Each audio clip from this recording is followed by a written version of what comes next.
kicks will.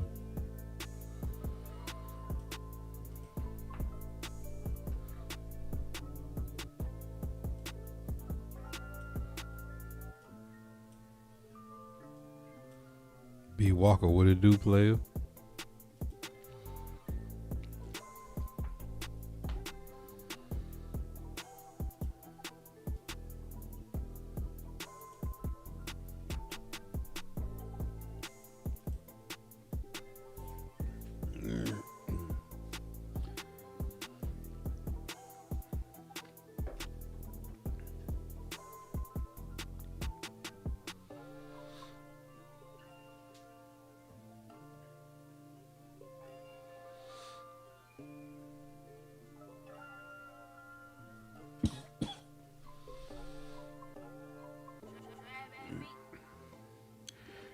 Now we watching Cam Ward highlights.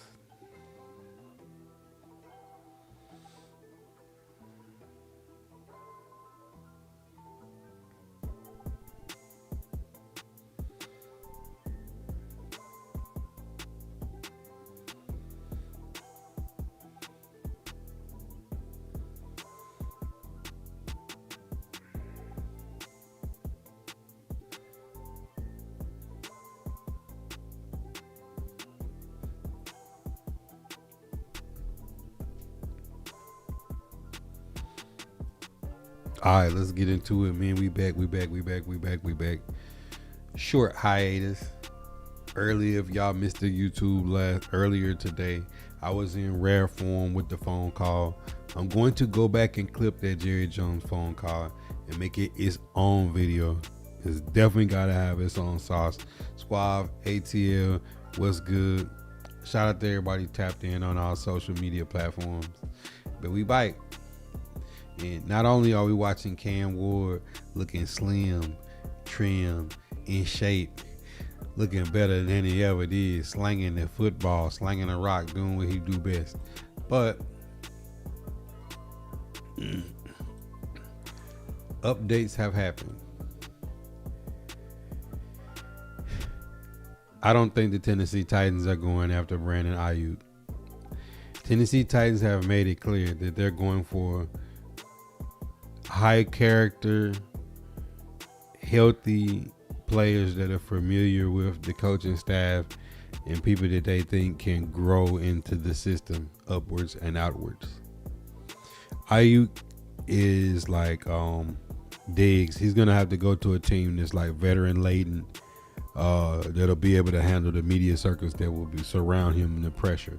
Tennessee Titans are not in for set pressure.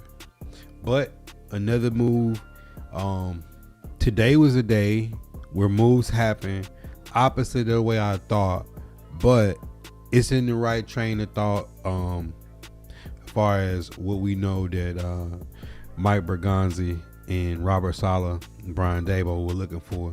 Solomon Thomas, former first round pick, recently of the Cowboys, reunites with Robert Saleh in a pick swap. So just to correct everybody, the Cowboys move up 7 spots from 225 to 218 in round 7. Titans move back 7 spots and pick up Solomon Thomas and add to the interior defensive line, which this would signal to me that maybe they're not bringing back Sebastian Joseph Day because they already have future tenures on CJ Ravenel, who has a similar makeup and build to the interior defensive line.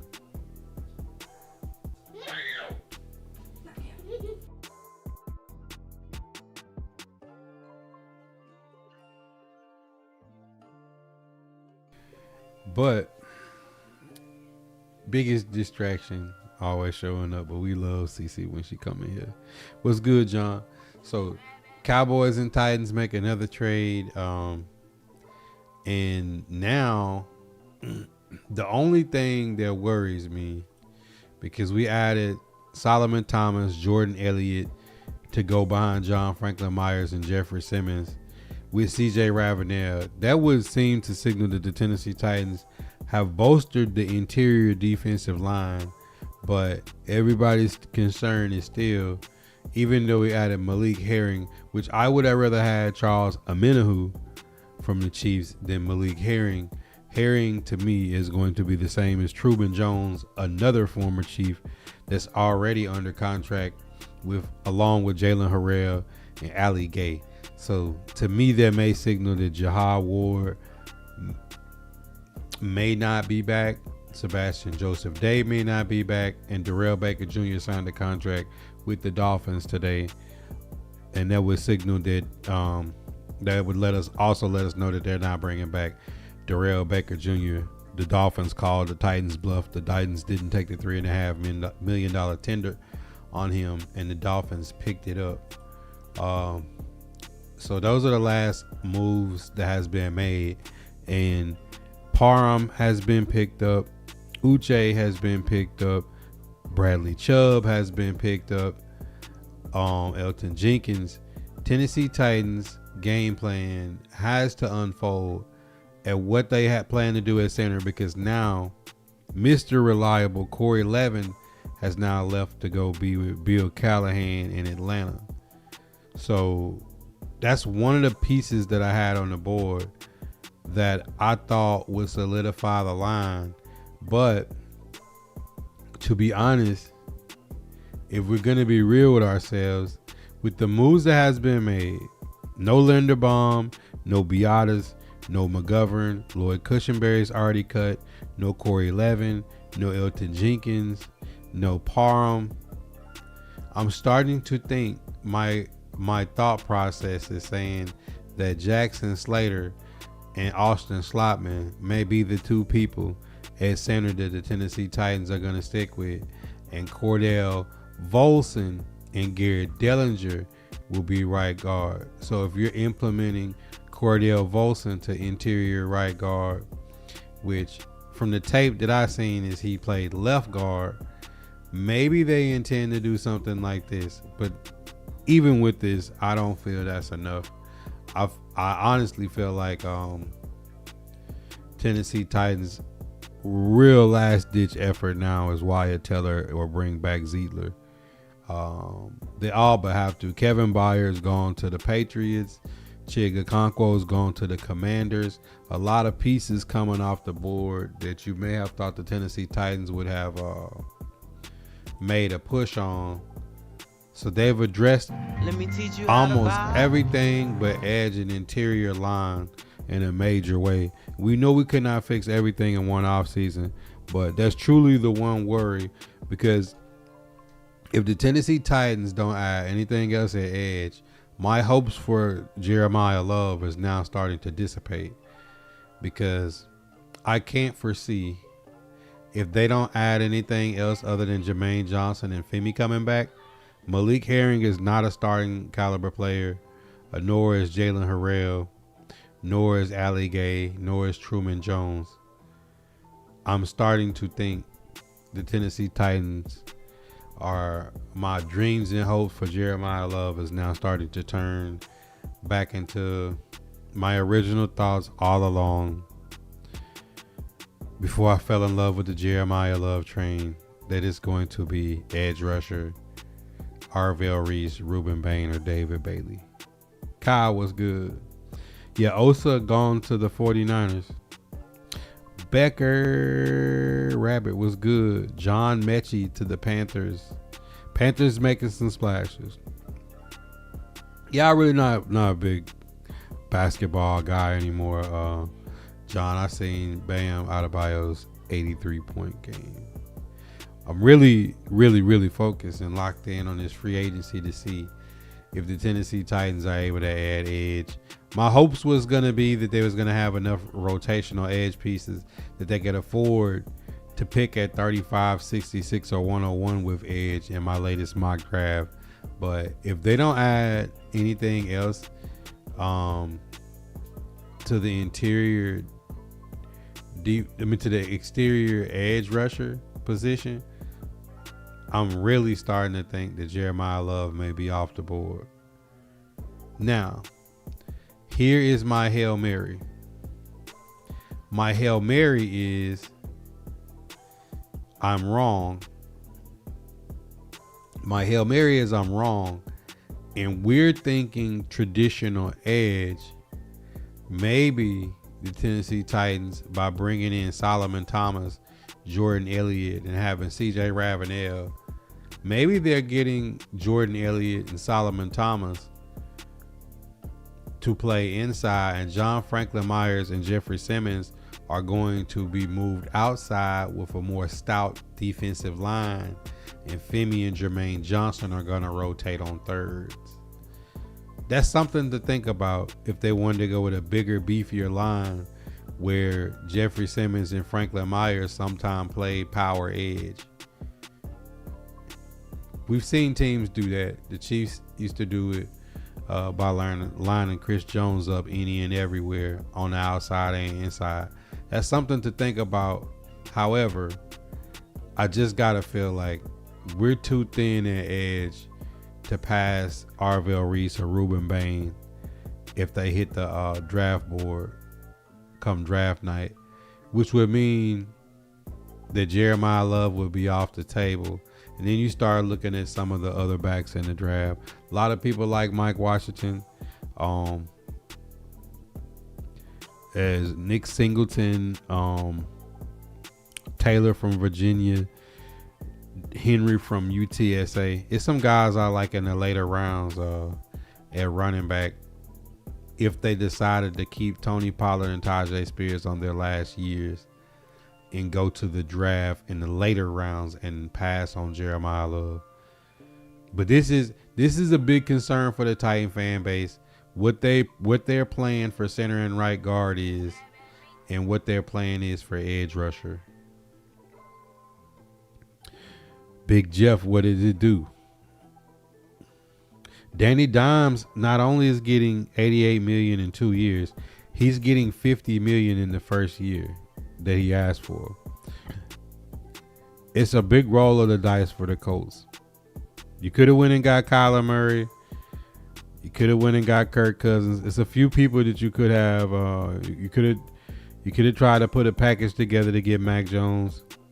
Ultimately, Indianapolis Colts folds to Daniel Jones' demands and now have to hope that a broken leg and an Achilles, he comes back next year and returns to form of where they were 9 games into the season at 8-1 before their season unraveled. Cam was always first. Trading, making room, Mad Max, is that you, player? If y'all missed the earlier stream, you gotta go back on YouTube and see. And this is what he's speaking of. The trade between the Tennessee Titans and the Dallas Cowboys for Solomon Thomas. Now, here's the fun fact. Fun fact is that Mitch Trubisky and Solomon Thomas were at the top of the draft class as first round picks, like the first players selected in that draft class that had Deshaun Watson and one Patrick Mahomes that got drafted after Mitchell Trubisky to the Chicago Bears. Quite crazy, right? Also refused to take a restructuring as well and didn't like his new role in the 3-4 scheme. And now he is moving to San Francisco to play on the Niners. Very crazy, Kyle. Oh, for sure, Cam. Definitely to add another person that's familiar with Robert Saleh's defense. And if we're talking Solomon Thomas over Sebastian Joseph Day and James Lynch, I think that is an upgrade getting Solomon Thomas. Now, I love Sebastian Joseph Day and definitely would not mind if they was bringing him back. But from the moves that was made in the front office by us bringing in Jordan Elliott and Solomon Thomas, along with Jermaine Johnson, Joshua Williams, Cordell Flott, Malik Herring, Wandale Robinson, them bringing back Bryce Oliver, Mitch Trubisky with a year of overlap, and Daniel Bellinger along with Austin Slotman. A lot of connections between the coaching staff, Brian Daboll, Robert Saleh, and general manager Mike Berganzas. There's ties. Seems like every move that the Tennessee Titans have made is a culture tie of people who are going to buy in and understand what the Tennessee Titans want to do, because only John Franklin Myers, Alontae Taylor, are they're and Cordell Volson. Those are the only guys that they've brought in so far in free agency that are not coaching tie players that are having a reunion of sorts. Let's go. What's popping, man? Should have never gave Osa all that money anyways. That is true, Cam. I think every Cowboy fan said when Osa got that money, it was a mistake.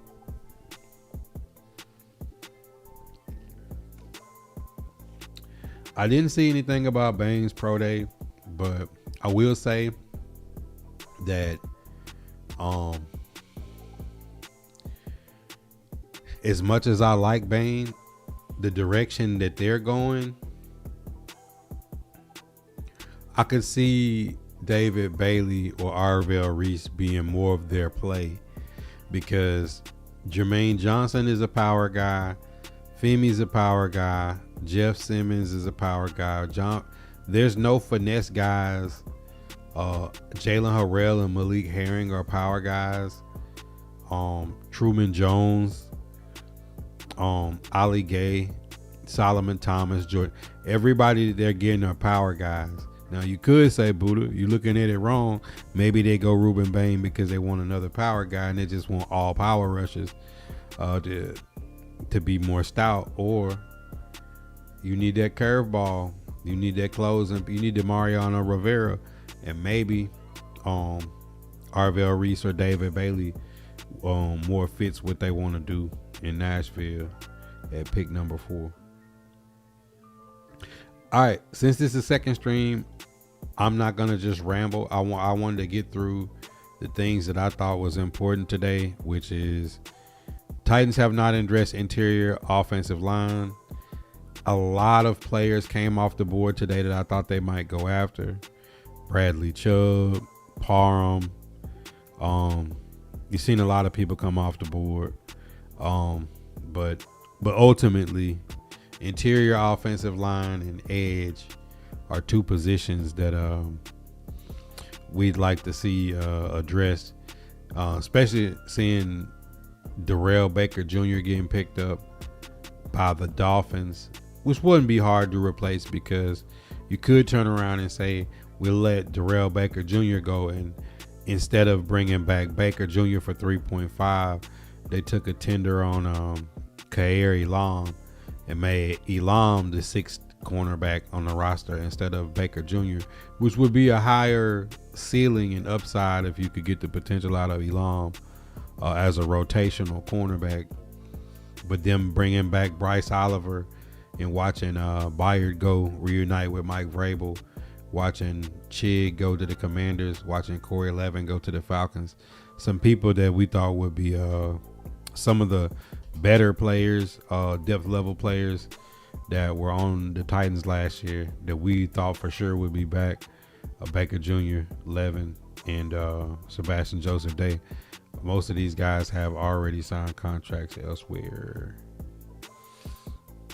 He said, what do you think about the defensive tackle rotation from now compared to last year?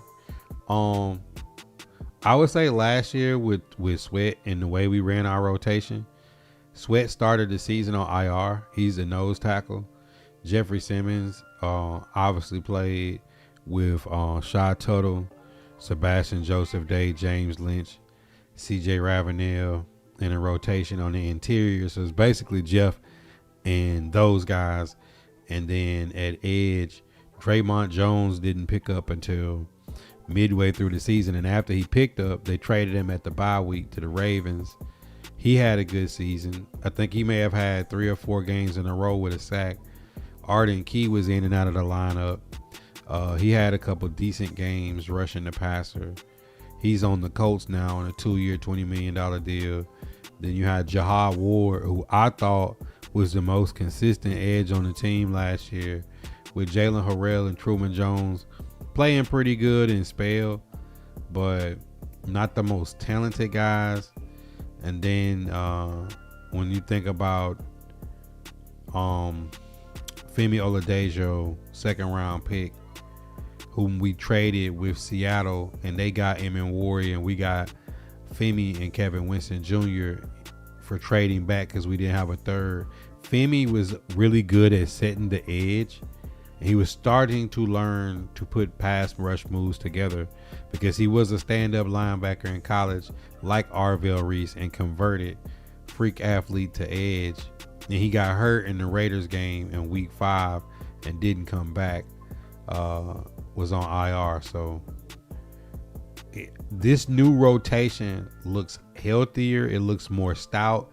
It looks like it should not have a problem stopping the run.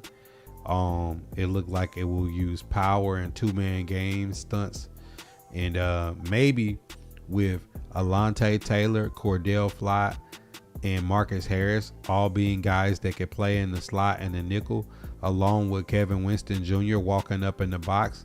You may get the more defensive back pressures, i.e. Witherspoon in the Super Bowl with the Seahawks. Every time they sent the corner blitz, Drake May was completely fooled. But I like the rotation, though. I figured Sensei that's what he would do, is Robert Saleh would not. I didn't think the Titans would be able to land the superstar edges. I've been telling y'all that all along. Jalen Phillips got $120 million on the Panthers. Adafio Way got $100 million from the Commanders. Who's my other guy? Boy Mafe got a big contract. I think 3 years, $60 million. Everybody that I had on the board all wind up signing huge contracts. So when you think about the Titans pairing John Franklin Myers with Jeff Simmons, I think for the money in the trade with Tavondre Sweat for Jermaine Johnson, I feel like this is a better rotation across the board than what we had last year. I don't really see weak links. Everybody would point to edge. But like I said before, if they plan on, let's say first down, you throw Solomon Thomas in the interior line with Jeffrey Simmons, and you move John Franklin Myers to the edge, and you rotating Femi and Jermaine Johnson, there may be some situations where they do that on early downs by just going with a bigger unit. Suave, what up? So with all the moves and pickups we made, do you think that we will be good this year? I think we'll be much improved. It should not be hard with some of the moves that they made to think. Titans was 3-14 back-to-back seasons. 6 to 7 wins, doubling the win total. Right now, without Snead, without Ridley, without Pollard, without the draft, I think right now with the adjustments they've made, you double your win total. But within the draft and the remaining free agency and the money they still have, interior offensive line has to be addressed as well as edge.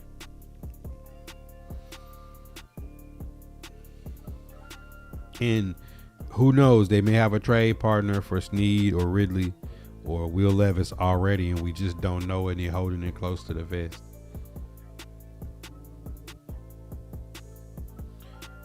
Oh, Skip Bayless was mad. He said he felt like that Solomon Thomas should have still been a rotational tackle on the Cowboys for the price point, especially seeing it was only a 7th round pick swap. Titans gave up 7 spots in round 7 from 225 to 218. They moved back 7 spots in round 7 to get Solomon Thomas. That is smooth. I feel like the Titans won both their trades with the Cowboys in the last 2 years, getting a day 3 pick from Kenneth Murray, who we were going to cut, and then now getting us falling back 7 spots in round 7 to get Solomon Thomas. Seems to be we seem to be on. I think they could draft Jake Slaughter, who will be a great center and instant start on a cheap contract. They aren't trying to spend a multi-year $10 million contract for interior offensive line. I disagree. Kevin Zeitler was $9 million last year. They already ate some cap with the medical cut to Cushenberry. To be honest, right now as it looks like Jackson Slater and Slotman will fight it out for center.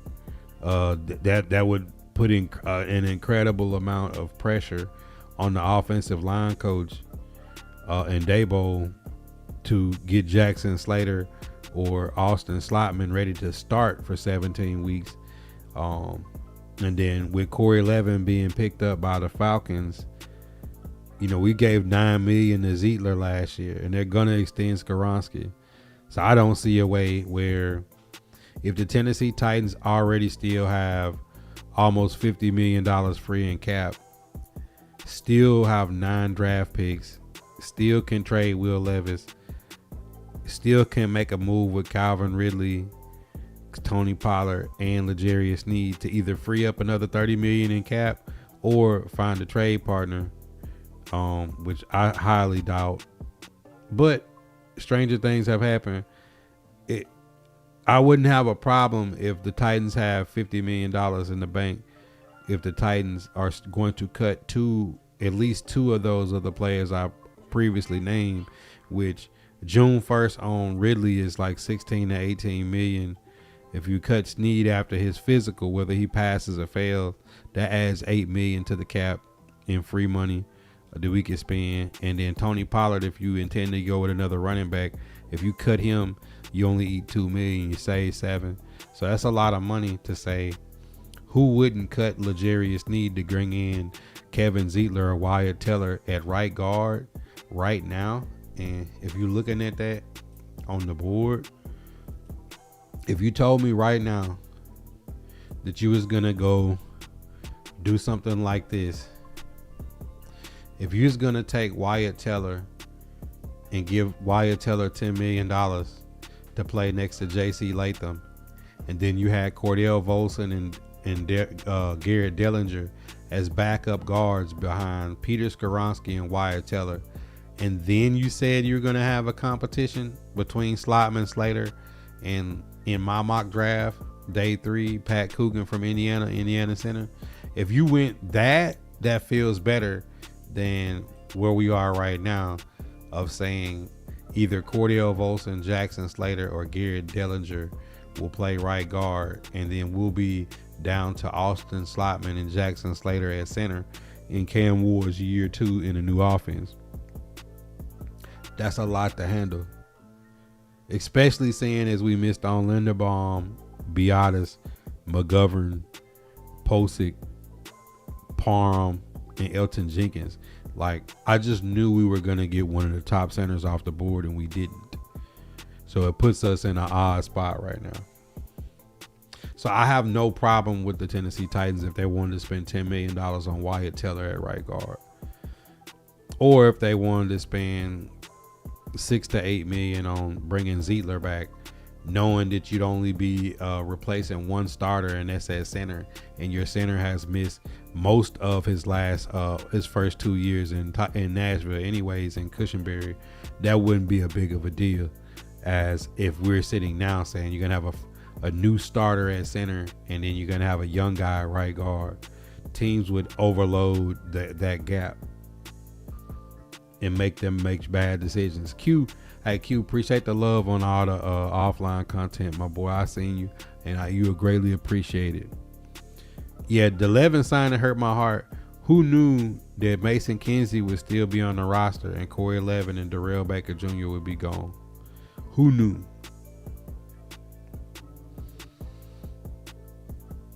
Two times. Don't be upset.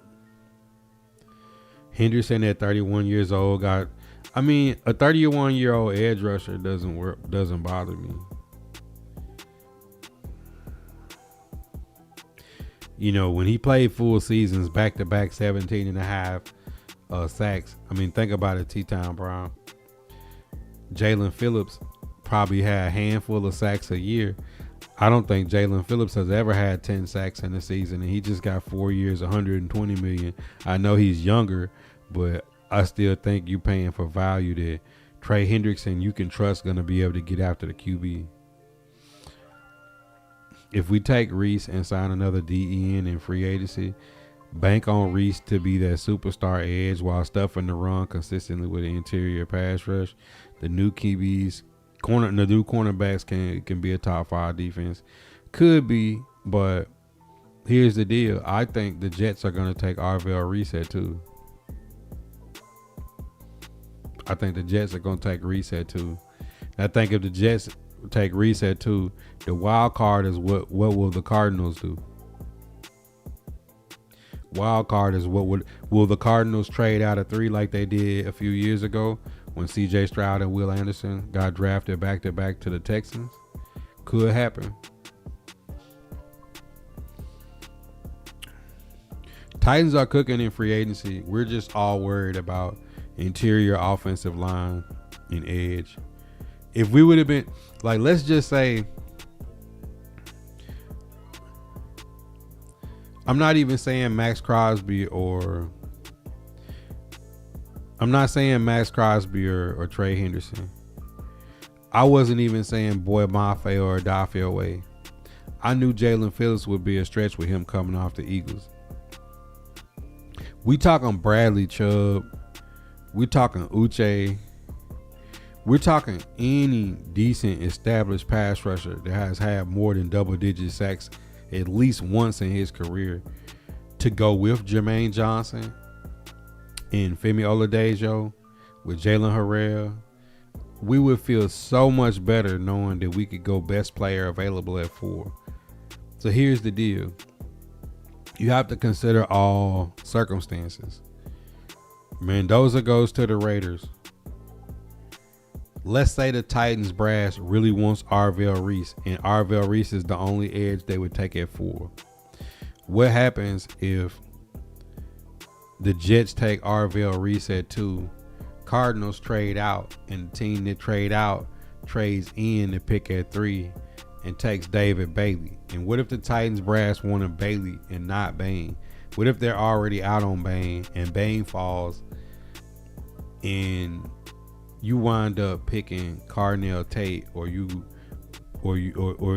just pick Bain out of necessity, trying to fill a gap with a draft pick? I really would like it better if they would have been able to address edge and interior line, and now sitting at 4, we can just take the best player off the board, which in my mind would be Jeremiah Love. But let's not even think about Love. Let's just think in the terms of, what if their 2 guys are Ruben Bain and Arvell Reese and they both gone? You don't want to take Bailey if your first mind was Bailey as your 3rd edge rusher and you don't want to take him. You know what I'm saying? Like, Titans could put themselves in a position where between Arvell Reese, Bain, Ruben Bain, and David Bailey, they might have to take one. Now, we knew we couldn't fix everything in one off season, but I really don't want them to be in a position where they just have to take something because they have to.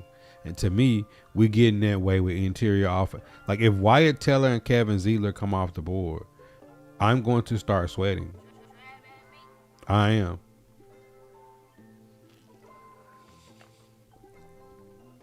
Cody was good. Y'all definitely finessed them boys.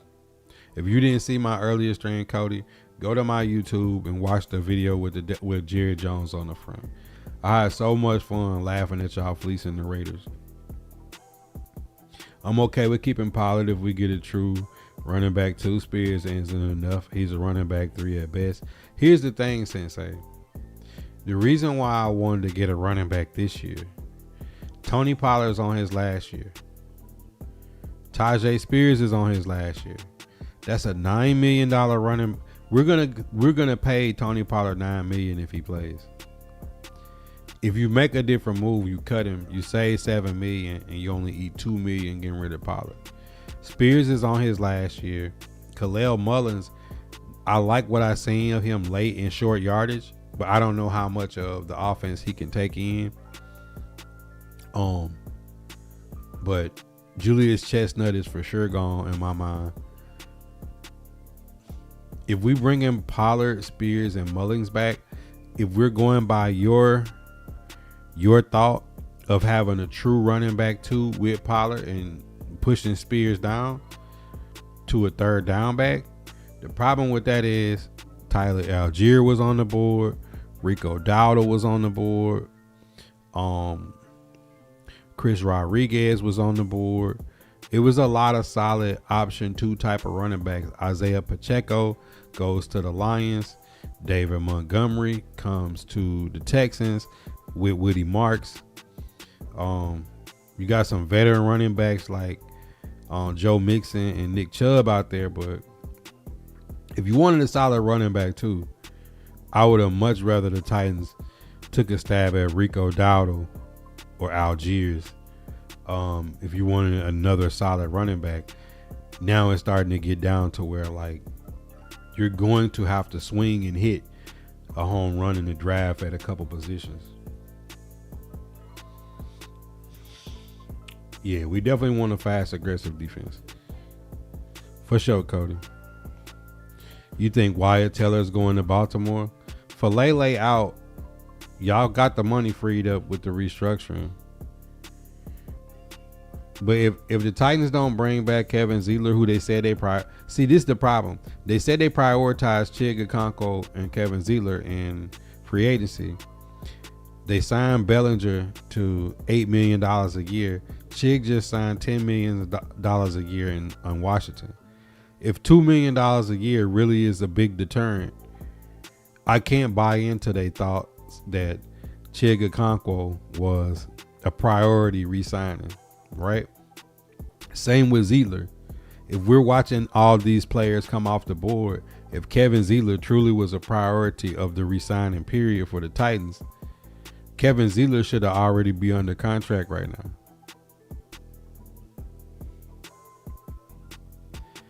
And then the next best right guard, if we're not bringing Kevin Zeitler, is Wyatt Teller.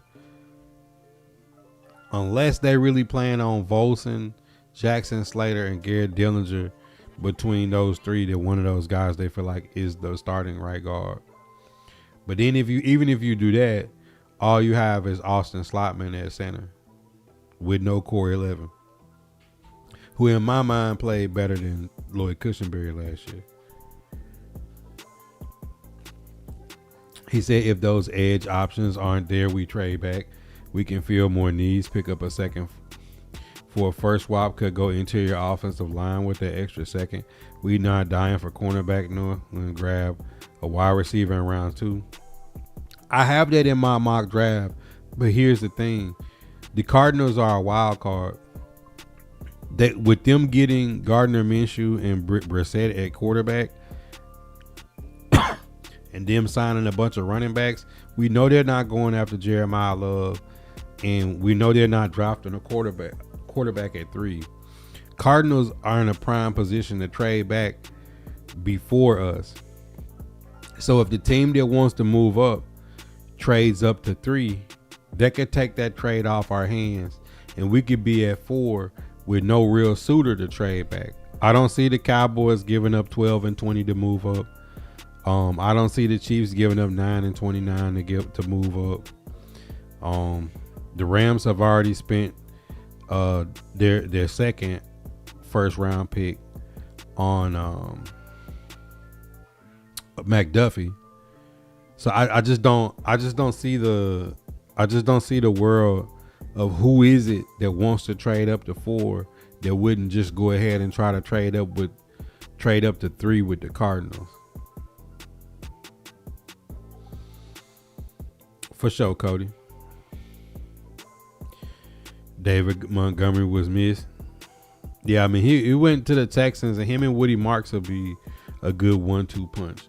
It'll be a great value version of him and Jahmyr Gibbs, but Woody Marks is a solid back from USC. Honestly, I have no idea what Mike is going to do. I can see him trading back twice in the first 2 rounds. It's definitely an interesting offseason. But here's my thing. We traded back last year because we didn't have a 3rd round. So we traded with Seattle, obviously, for Emin Ward at 35. We traded back and got Kevin Winston and Femi. Titans picked 4, 35, 66, and 101. They got 4 top 100 picks. They already got 5 picks on day 3.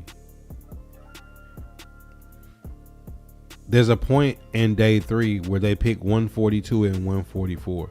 Got 2 picks within a, like at the middle, at that right middle. You got 2 picks back to back. If you got 9 picks coming into the draft, with the possibility of trading Will Levis pre-draft for draft capital, and with the possibility that goes from 9 to 10 if they trade Will Levis. If they find a trade partner for Ridley or Snead, either one, we're talking about 11 picks coming into the draft. So like, if you're gonna swing 4 times in the top 100 and have 5 to 6 extra day 3 picks, I don't know where the trade back really helps us.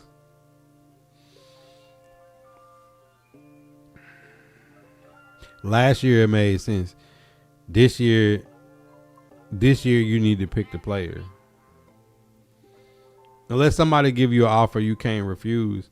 But like last year I told everybody the Browns held the key to the draft because we picked one. If we take Cam Ward, the Browns wind up trading back with the Jags. They got the Jags first round pick, which is 24 this year, and then they got their own number 6.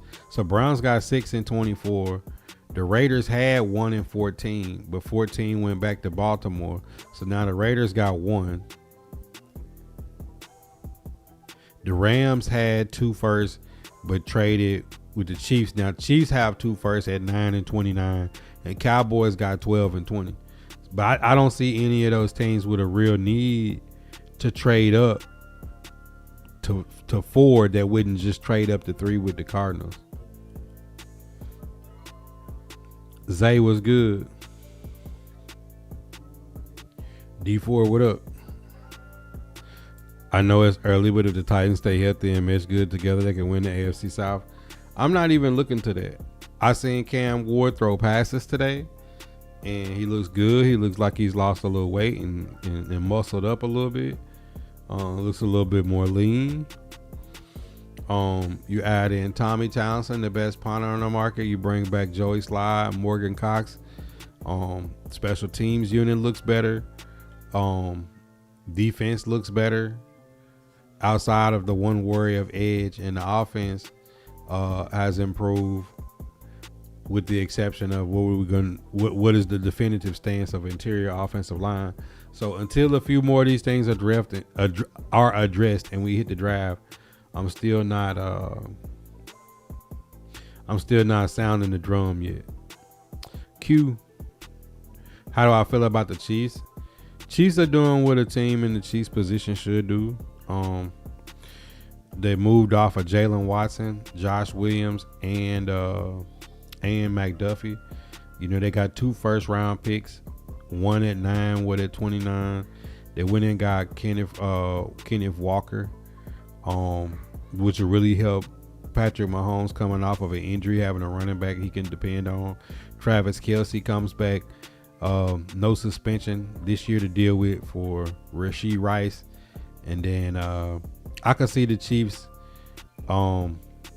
taking like Kenyon Sadiq at 9, and at 29 taking the best corner on the board. And I could also see with Deebo Samuel, Brandon Ayuk, and even Tyreek Hill, some of those veteran receivers with a name that other teams might pass on. You could easily see between Diggs, Ayuk, Deebo Samuel, or Tyreek Hill, you could easily see one of those guys winding up in on the Chiefs.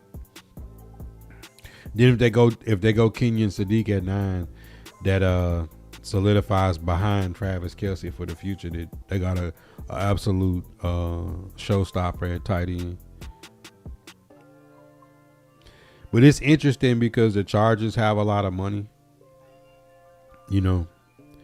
Chargers got a lot of money, and Harbaugh is a really good eye for talent. Q, do you think we make any more moves in free agency? I mean, the moves today was pretty solid in the last 24 hours. Like, if you want to be real, sometimes the big moves we get excited by, and the small moves don't blow us away. But we talking about the last 24 hours, adding Slotman and Volson to the line, tendering Bryce Oliver. So that means you got, right now, you have Calvin Ridley, Chimere Dike, Wan'Dale Robinson, Alec Aomana, Bryce Oliver, and Restrepo. You bring in Trubisky at QB2, which means that you get a pick for Levis. They signed Solomon. They trade with the Cowboys tonight. Move back 7 spots in the 7th round to get Solomon Thomas at D tackle, and they picked up Jordan Elliott along with signing Tommy Townsend and Joey Sly. So your special teams, look, you got a Pro Bowler as return man, a 17-year long snapper, the best punter on the market, and you bring back Joey Sly, who was solid last year with Bones Fossil. So, I mean, they've been making moves. I still think there's more moves to make because, as we said before, you save $8 million if you cut Snead if he passes a physical, along with Calvin Ridley. June 1st, you get 16 to 18 million back by cutting him, and then if you wanted to cut Pollard, you save another 7. So they got plenty of money to make more moves. The only sad thing though, Braden, is I think some of that money has to go to right guard because they whiffed on all the centers in the free agency. I think you got to bring Zietler back, or you got to go get Wyatt Teller at this point. And if you don't get either one of those, that should technically, Braden, that should be the next move because they said they prioritize Zietler in the re-signing period. So you definitely need to make a move with the interior offensive line in free agency, as well as, like, it worries me if Corey Levin is gone. Will they? I know they got Crenshaw Dixon under contract, but will they bring Oli Udoh back? Need another good quality swing tackle in case Moore or Latham goes down at tackle. So those are the moves that I expect to be made in free agency. I expect them to start shopping Will Levis. I expect them to be shopping Calvin Ridley and L'Jarius Sneed right now. And then I expect them to try to spend some money at the interior offensive line. The same would go for edge. Malik Herring is basically a person that may not even make the 53. But, you know, I would have liked to see them get a Minahu or Uche or Bradley Chubb today, and we didn't. So we just got to be patient and see. Hopefully one more free agent move at edge and one more free agent move at interior offensive line. And going into the draft, I would feel good. And then you extend Skoronski and extend Jeffrey Simmons, and then that would definitely be the moves that we need to make, Braden. I think they should keep Snead and Ridley. Pollard, not so much. The thing about Snead is he hasn't played much in the time he's been here. Brett Veach and Bergonzi was the guys that traded him from the Chiefs to the Titans and didn't give him a contract. And it had to be for good measure that then Bergonzi shows up in Tennessee and L'Jarius Sneed has legal issues as well as health injury concerns. Now, seeing as we got Josh Williams for the price we got him at, and that L'Jarius Sneed's contract more matches close to Alontae Taylor, I can't foresee a world where you keep L'Jarius Sneed unless he's rehab and healthy and they know for certain that his legal issues not going to affect his play status. Then I can see what you're saying, because you save $8 million if you cut him, but if you wind up spending money for a non-productive player, you may have should have ride it out. Ridley, I could see them riding out more so than Sneed, just because even though he's due $28 million, you didn't get Alec Pierce. you may be in a situation where best player available in the draft might mean you don't find your alpha outside receiver. And if that's the case, then bringing Calvin Ridley back with DK, Wan'Dale Robinson, A.O. Monter, Bryce Oliver, and Restrepo wouldn't be bad, because Calvin Ridley is still a good route runner. Then you hope that he plays well enough that somebody will send an offer for him in the first half of the season where you able to get some good value. And Pollard is only got $2 million guaranteed. So if they decide to cut Pollard and go a different direction at running back, they're going to instantly save $7 million. So that's the thing about Pollard, Snead, and Ridley is all the money that could be freed up, especially if they have their eyes on another big splash. Gotta bring Zietler back for sure, and maybe address. Only thing about addressing center in the draft, in my mock, I have Indiana center Pat Coogan drafted, but it's not like you're gonna draft Pat Coogan in the 4th or 5th round and have him as your starting day one center. He can develop into that, but it's Cam Ward's second year and he's in a new offense. In my mind, I feel like Dabo trusts Austin Slotman to be the center to run the offense, and they're gonna have Cordell Volson and Jackson Slater and Garrett Dillinger fight it out for right guard, which is kind of scary if you think about it. You would feel better if you were gonna go with Slotman at center if you signed Zietler or Wyatt Teller right here, and then Volson became a backup guard with Garrett Dillinger and Jackson Slater backed up at center and right guard. That would be that would make me sleep better at night.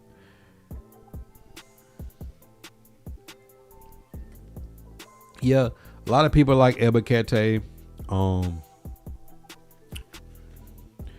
but we still haven't seen the shoe drop, so to speak. Ebiketie would be a good get, but I would have felt a whole lot different, if we was to have pulled one of the names that we truly had at edge. Adding Bradley Chubb or somebody like that to this mix would have made me feel better than Ebiketie.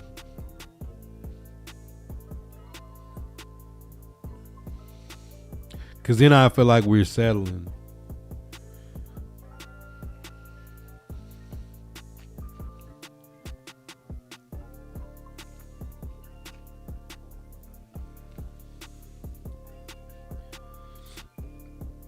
Because what you don't want to happen is we just go out and settle on our rotational edge guys and then, take a little longer to develop on our draft guys.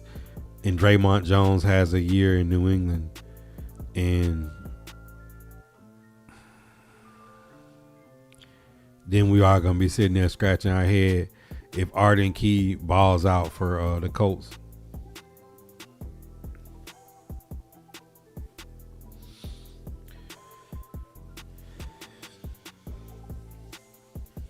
But it's funny how the positions I thought we would struggle to shore up, which was cornerback and wide receiver, was the ones that came in first and even exceeded my expectations.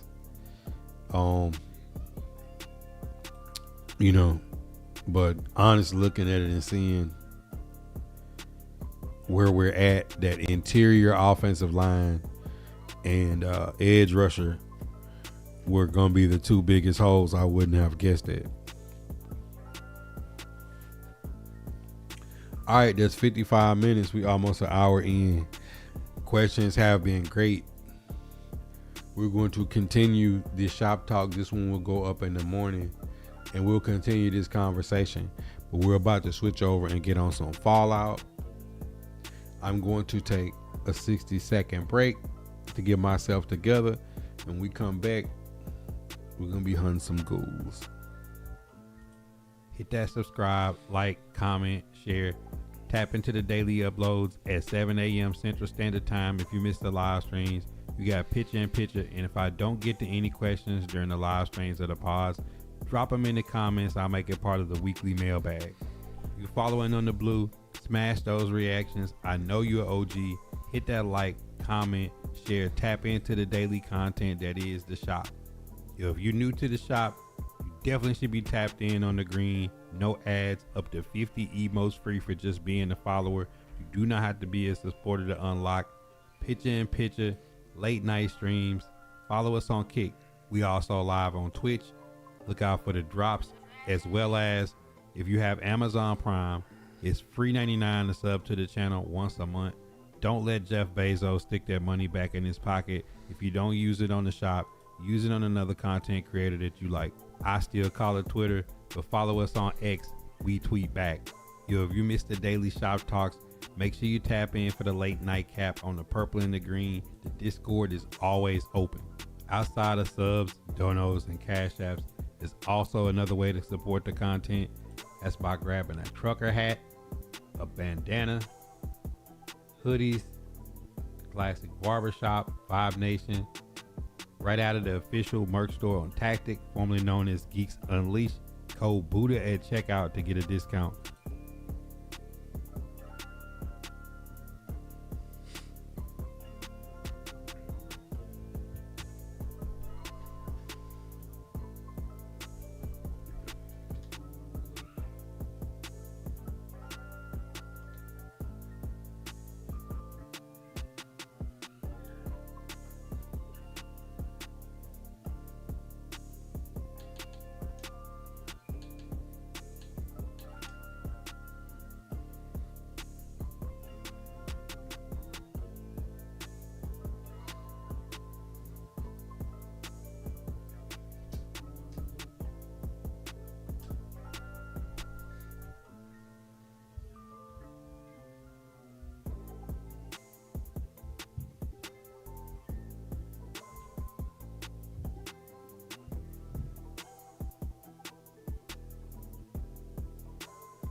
All right.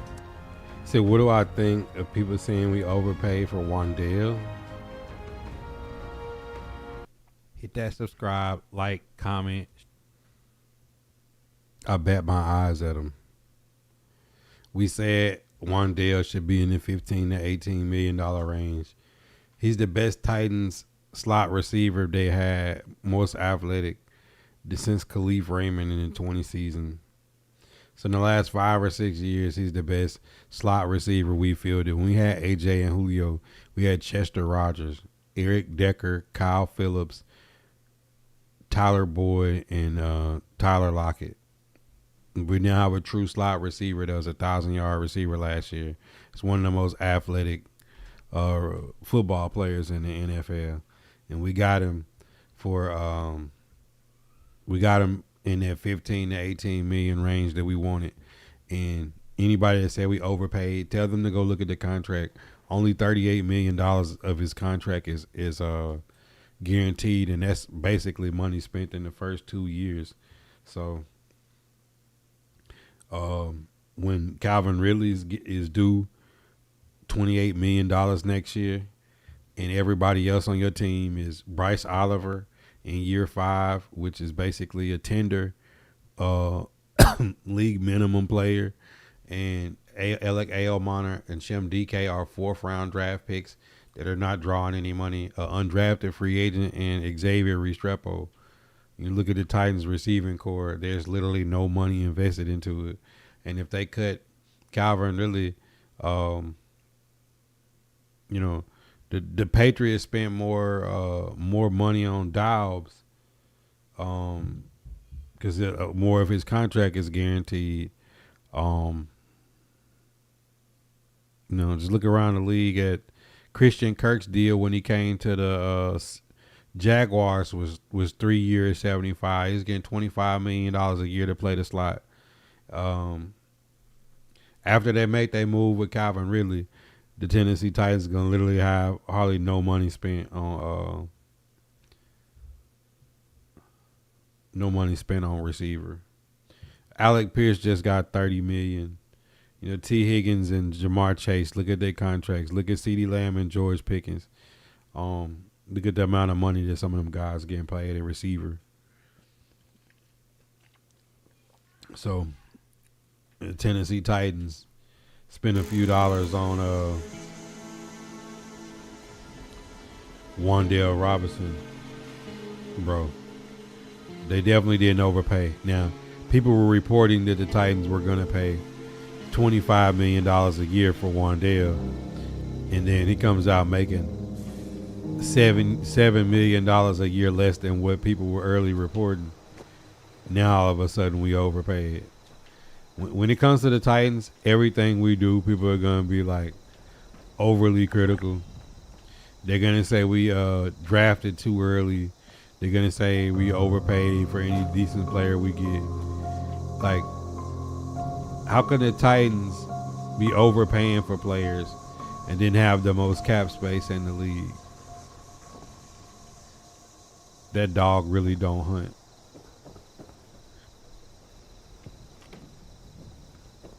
Adafio Way got 4 years, $100 million. Does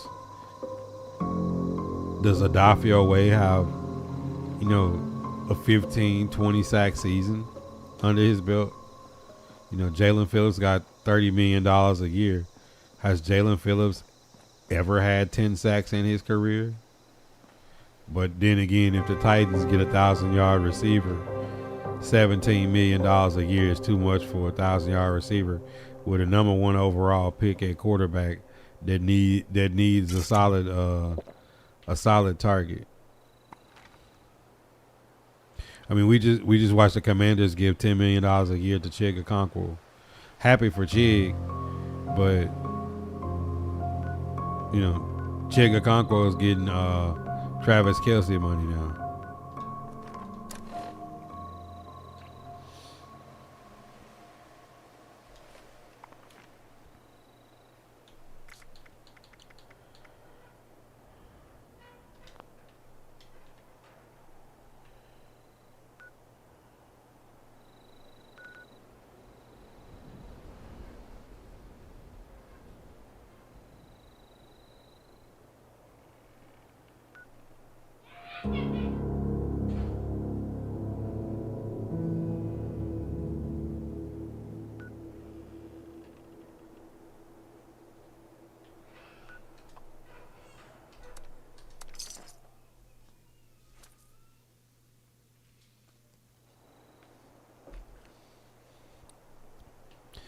If y'all got any more questions, man, shoot.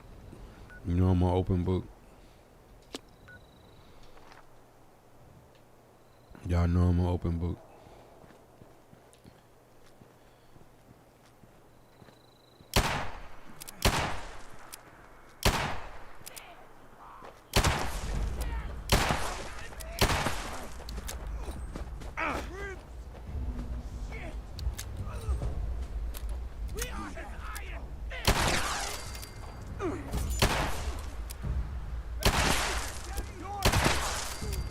Bro, you really over here trying to punch me?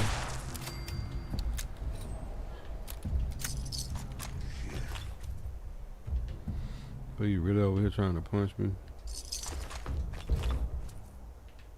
Run in pockets.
I thought you did.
I need to go cook this. If I cook this red hog, I get something for cooking him.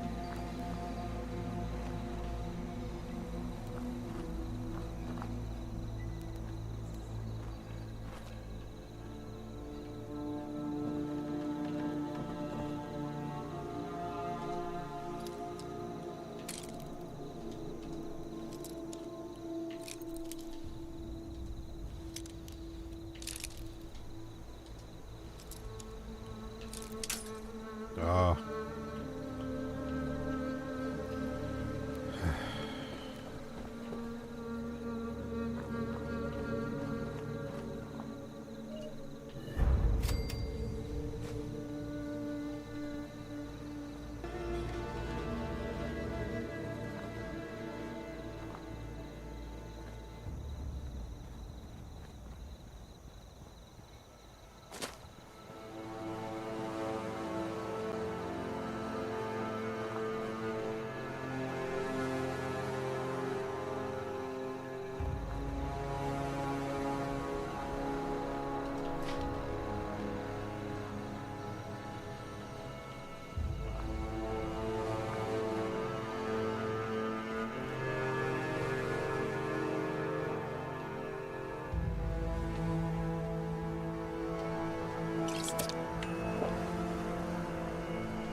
Boys ain't got no food, but they got some beer.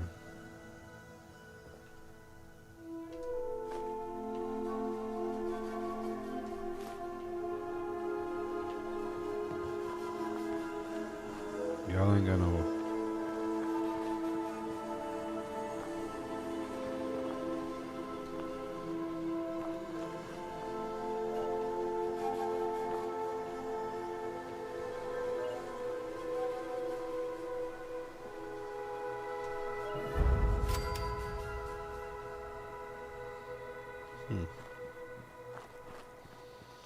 I need to get to a cooking station. But yeah, y'all can still ask questions about football even when I'm playing games, bro. Like the game's just on.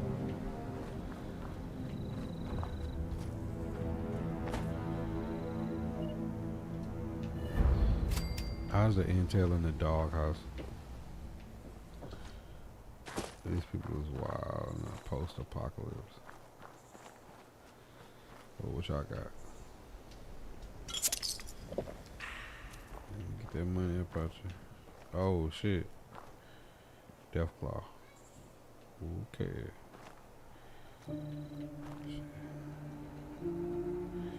Is he by himself or he deep?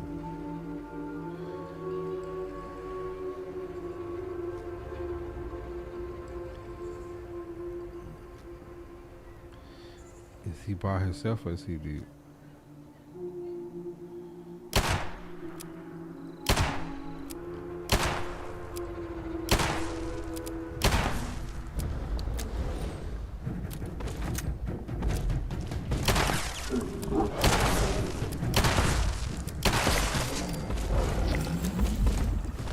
Really? Yeah, you thought. See, Deathclaws be wanting to jump. They be wanting to jump you. Catch y'all by yourself. What's up?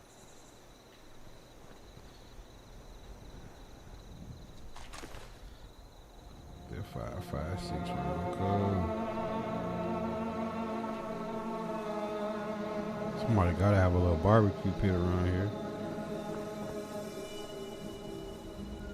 Y'all got a barbecue pit around here.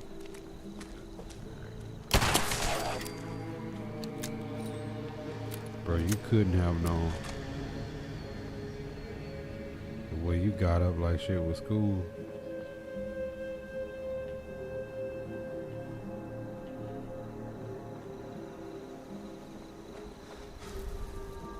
Okay.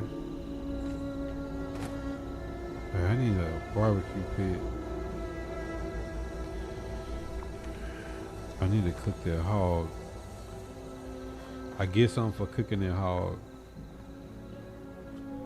Don't know what it is, but I get something for cooking that hog. That's it. Any weirdos around here?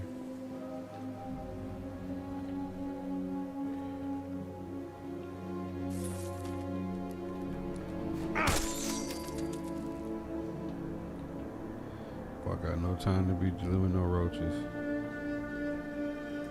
These roaches in the post-apocalypse be different. Roaches be the size of dogs. Oh, it's just some ghouls out here.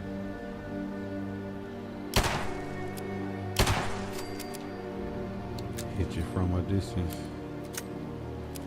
Where your homeboys at?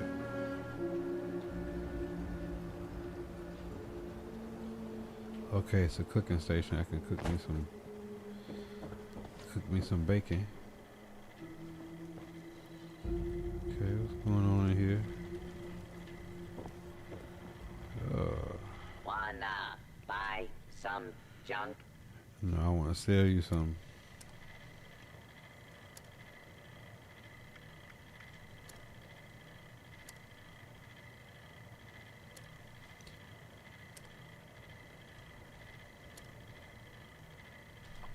Had a hard day of killing Buy a and couple looting. bobby pins. Don't want to haul it back yourself? Sell it here. Oh, you ain't got nothing good I want.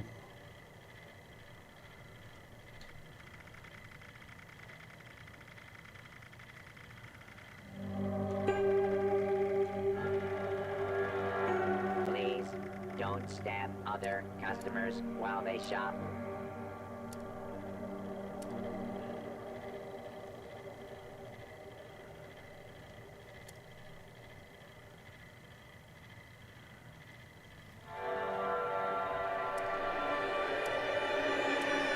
Vendor not responsible for your safety or the safety of goods purchased.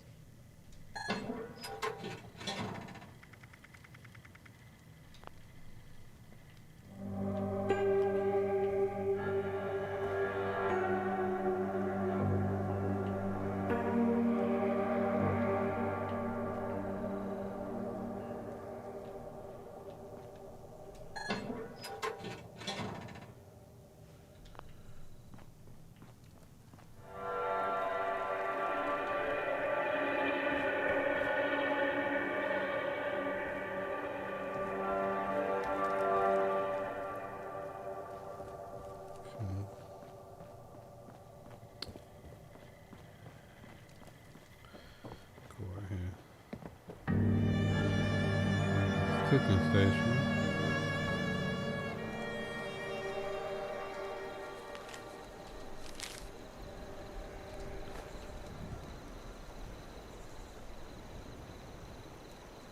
Oh, these boys done got fish. Alright, let me cook some food.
to the gourmands.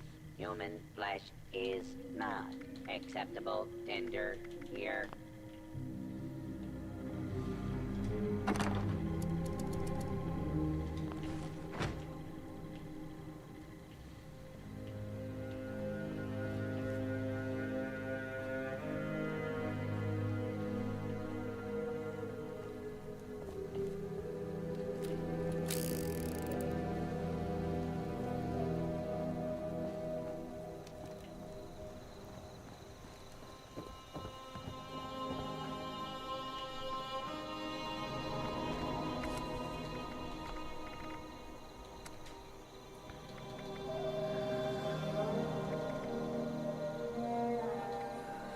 Headhunt.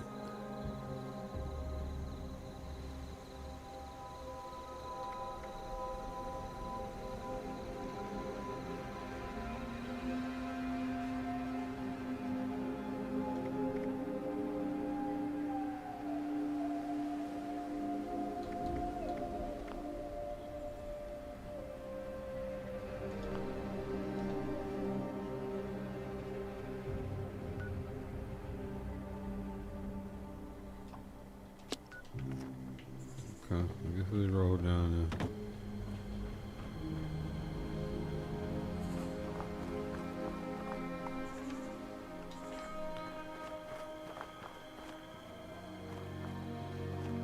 Why is this not on my map though?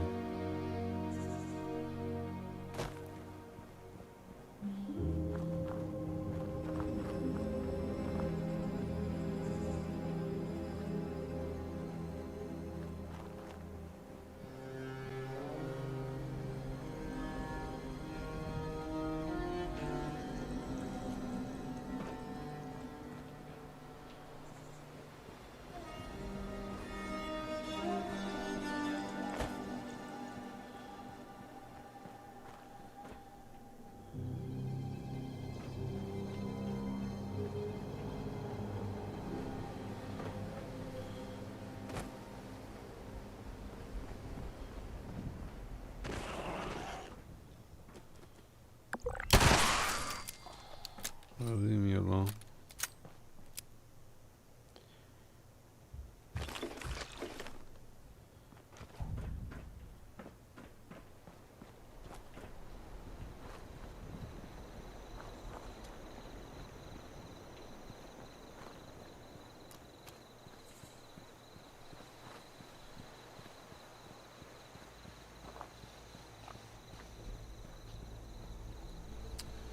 KT, what up? Yeah, somebody just over here slumped for no reason.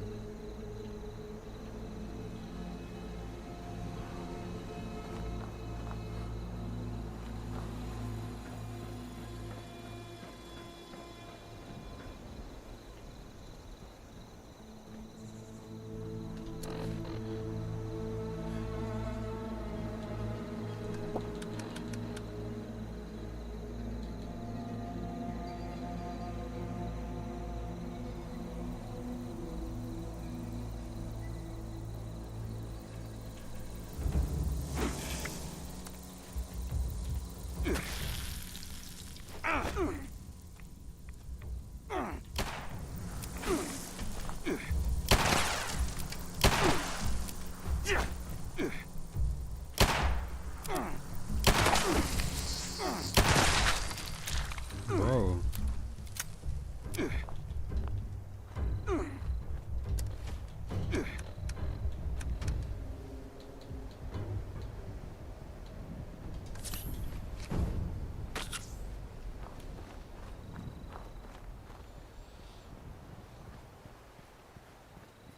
Bro, that shit there was crazy.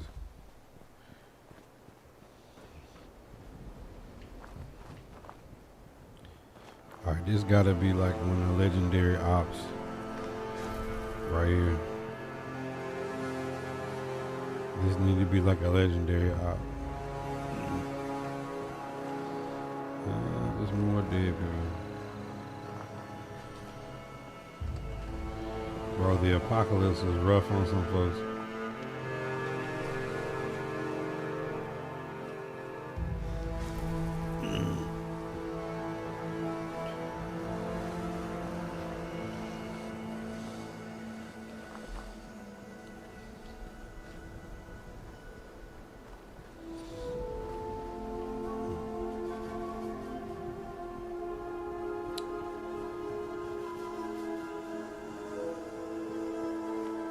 I'm not a fan of this Ohio portion of the game.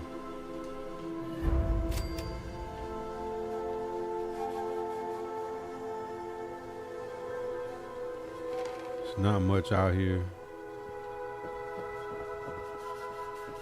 The enemy is a little bit harder to kill. Like high risk, low reward.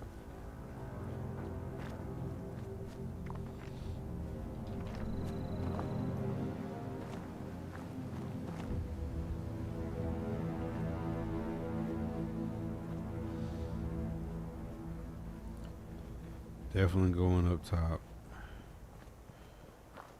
Y'all know me on video games. High ground is king. I just don't trust it. This is like a perfect spot to get ambushed on.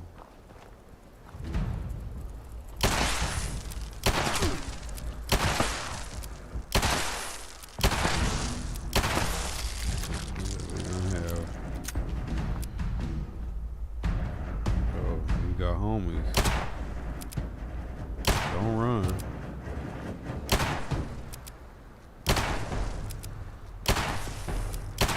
You just thought this was gonna be easy, huh? Y'all just gonna sting me and get some meat.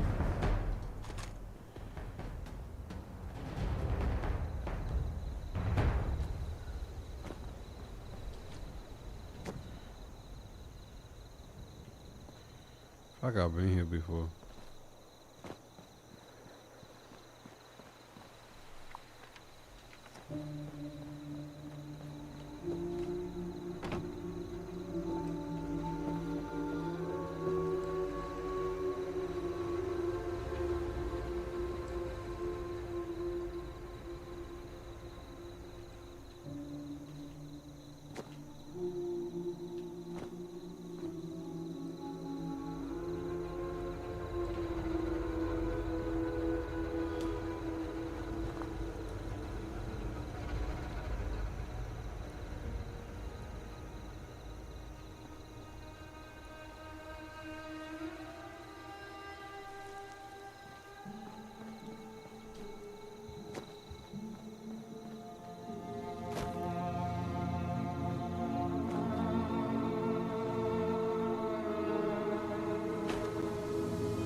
Boy, you was out of there before you even knew it was hitting you.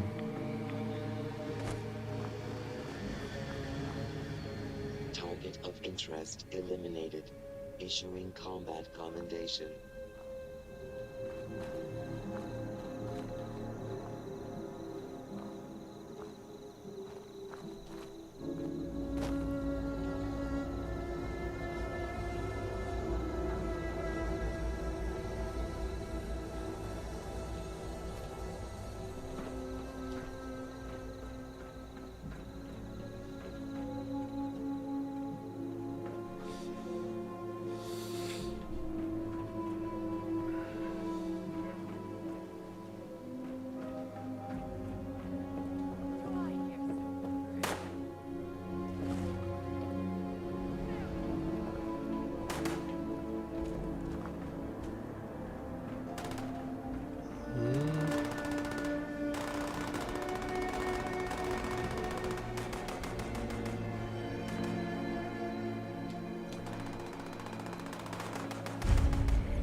You know what hit you, did you, girl?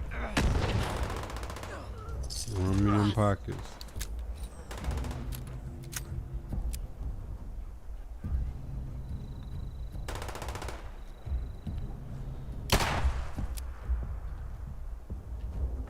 Death Claw around there messing y'all up.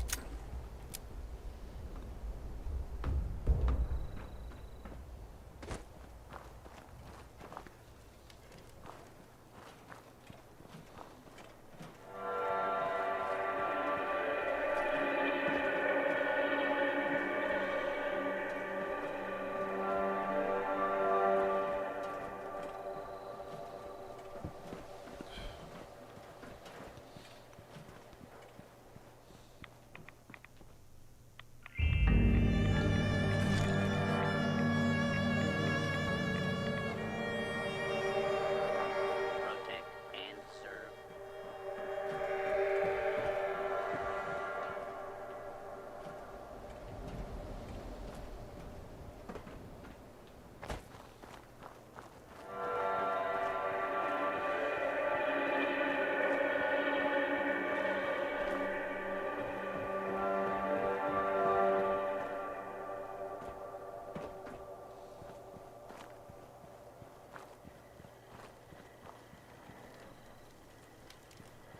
Protect and serve.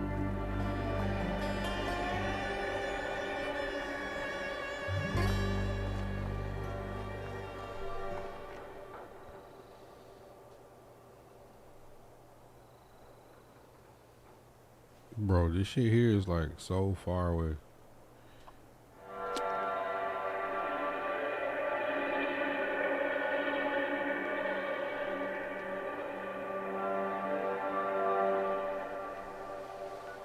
But we're going to go. Because we gotta find all the locations. I feel like before I open up what we need to get to.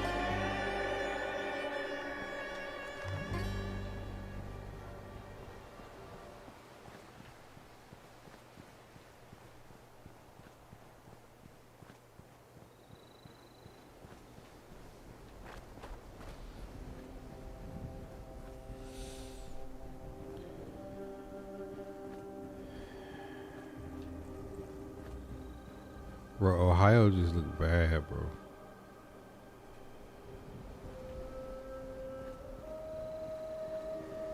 Like on this game, Ohio is just bad.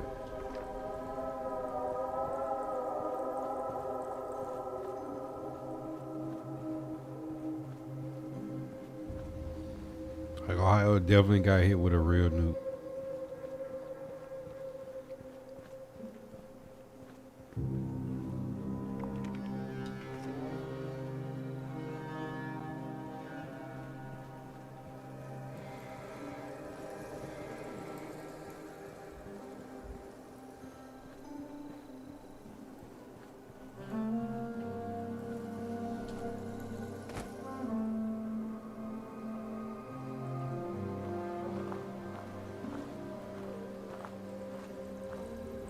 Why am I walking so slow?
Bro, it said I could not go that way.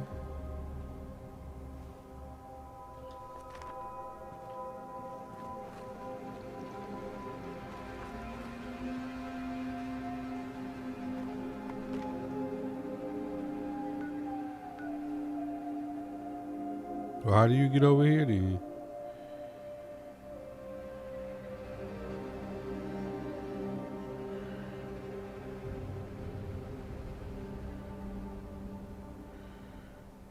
Okay, well that's corny.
Bro, these death claws be everywhere.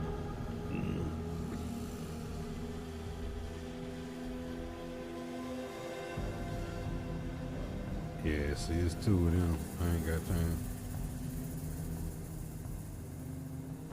Bro, death claws this way. Alright.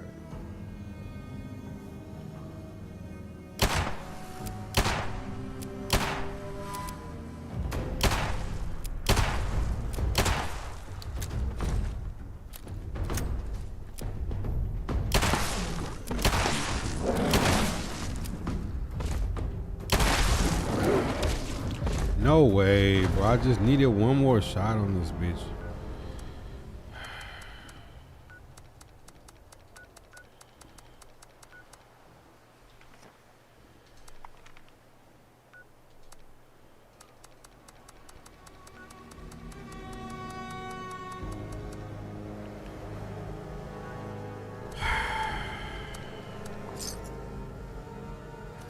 I just needed one more shot, like my gun didn't even shoot.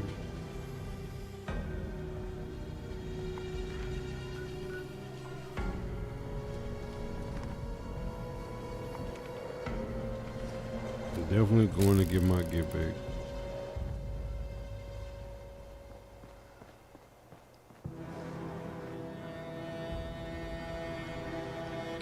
Quite frustrating being one shot away from him dying.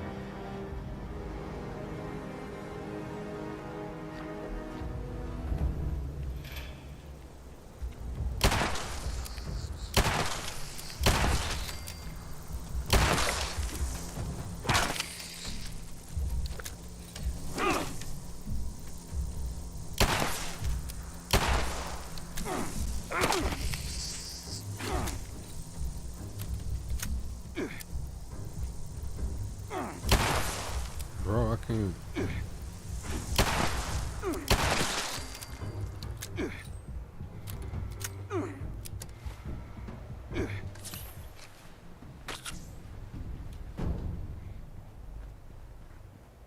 Mm-mm-mm.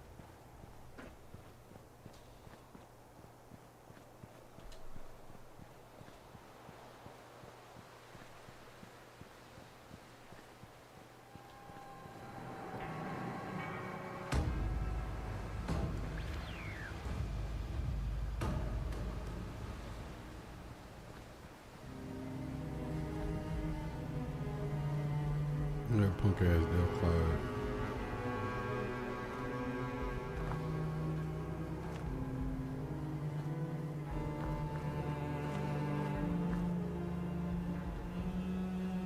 Yeah, I'm walking in slow motion and shit.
Oh, this used to be a lake.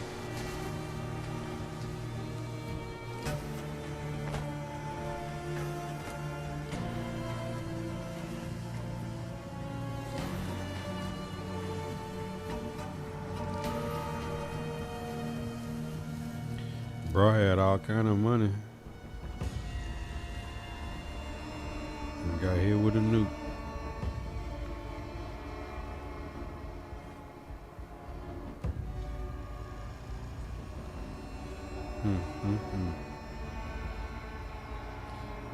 Man, on a boat full of money and got hit with a nuke.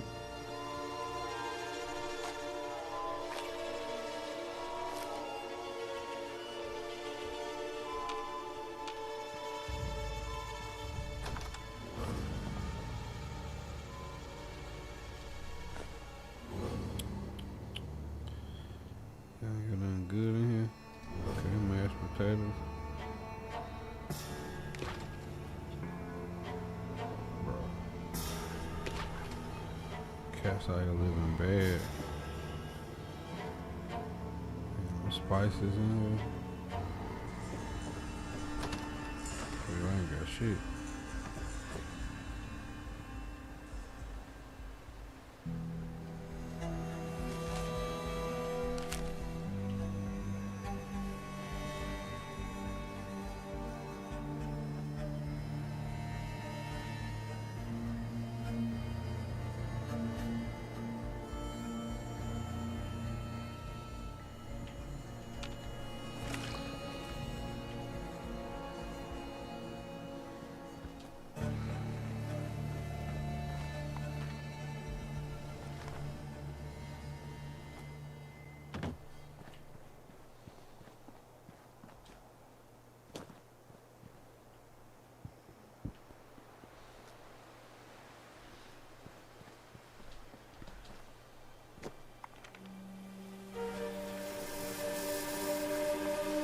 Is that a duck in the water, bro?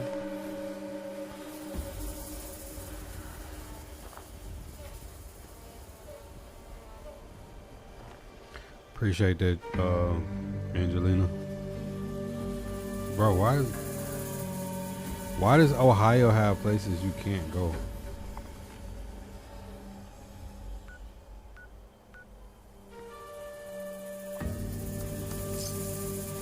I'm trying to uncover all the places in Ohio I can go to.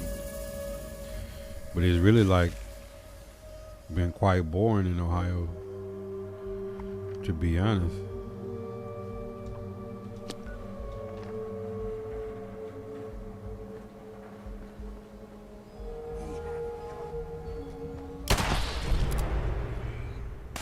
Definitely killing y'all.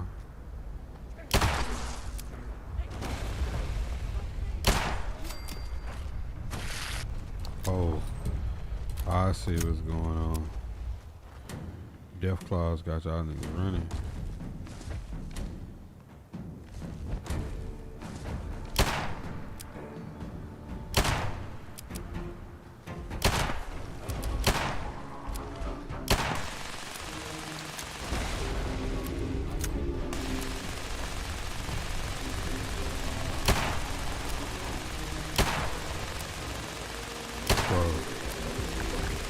Whatever that thing is not. Bullets ain't really affecting him.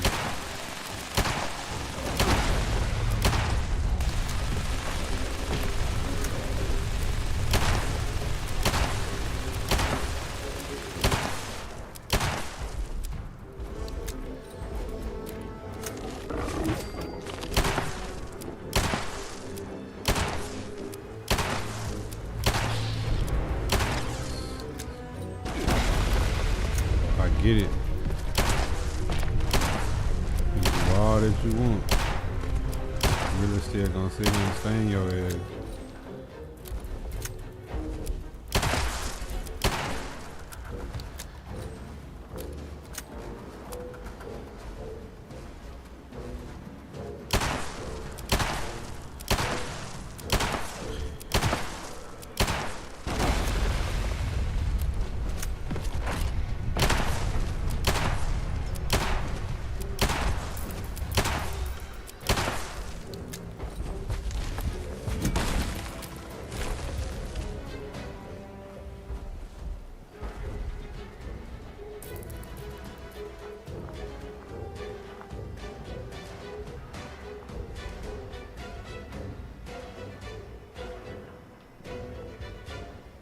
Where the bitch go? Oh yeah, you ain't seen the way I went, did you? This Fallout 76.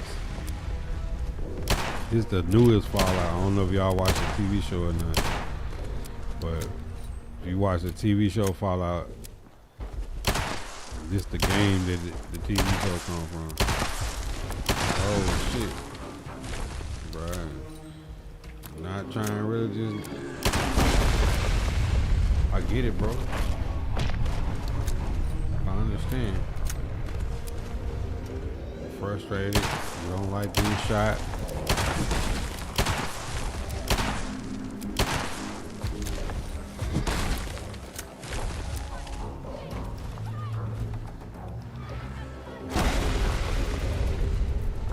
Bro, really don't know what to do.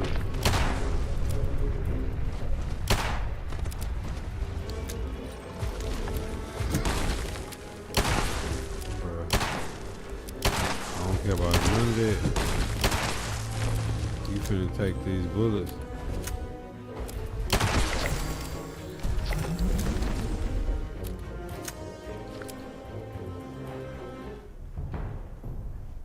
Stain your stupid ass.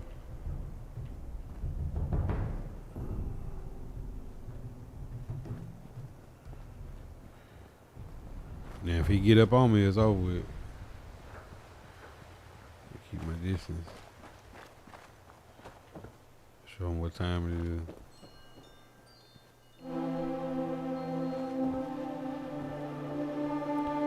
Now, I done killed the Deathclaw. It better be some good shit in this town for me to loot.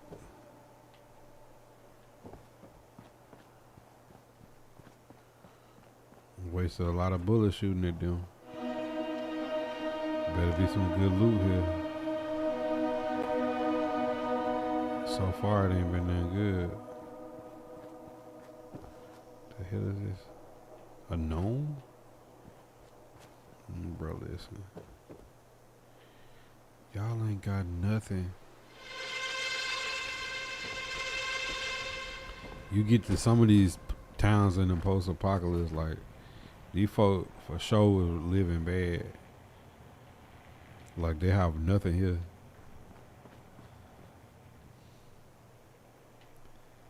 But y'all got no food, no water. Like what y'all doing over here? All the houses boarded up.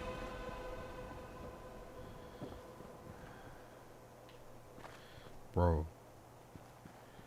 These folks living in this town, they have nothing.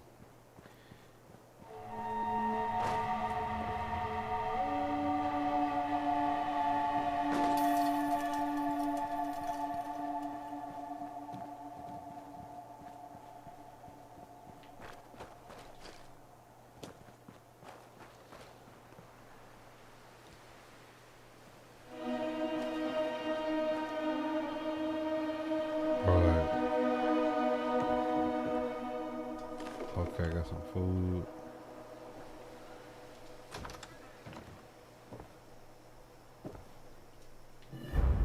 All y'all got over here is intel.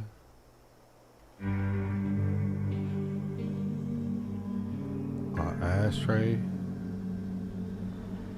Doctor ain't got nothing in his bag. Like, what are y'all doing?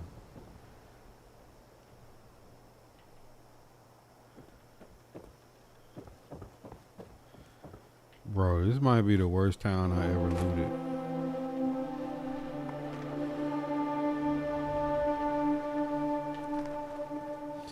Let me get on to my destination because y'all wasting time.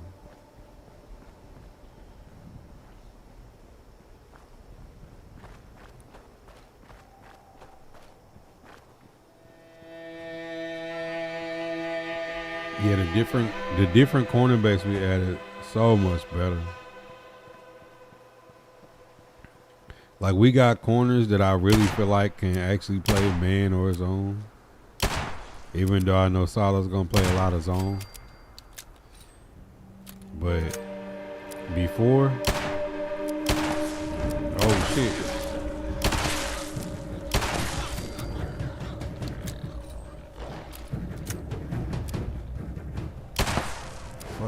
hogs is not playing with me.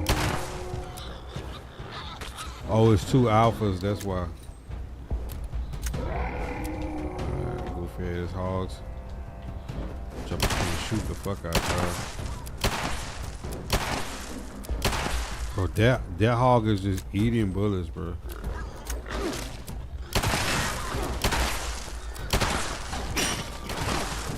Bro.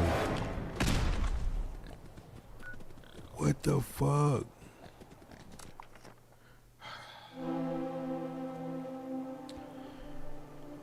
This the type of shit this game be on sometimes, man. Just roll up on these hogs. These hogs just eating bullets. Like I shot him like 50 times. He didn't even move.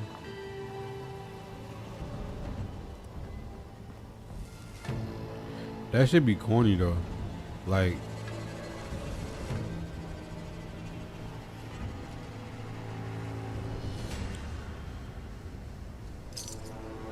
I literally just shot some hogs over there and they died. Then I shoot these hogs. These hogs is like eating bullets. Like, what is it with these hogs, bro?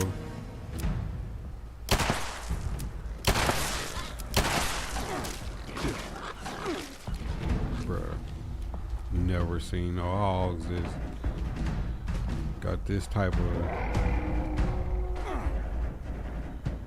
This is on my ass, bro.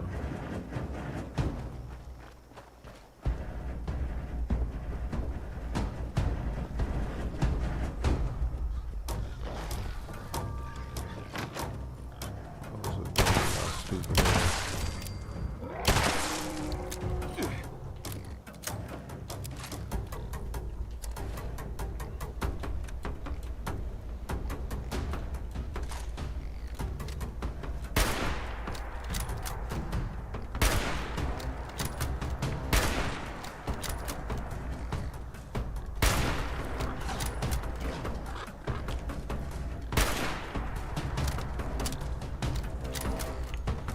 Get in here and close the door on you. Yeah, you can't get to me now, stupid fuck.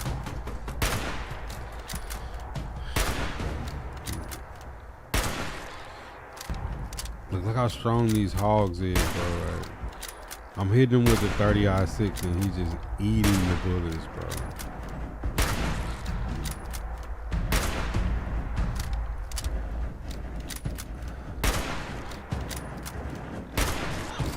The strongest gun I got, I shoot him like 100 times, bro.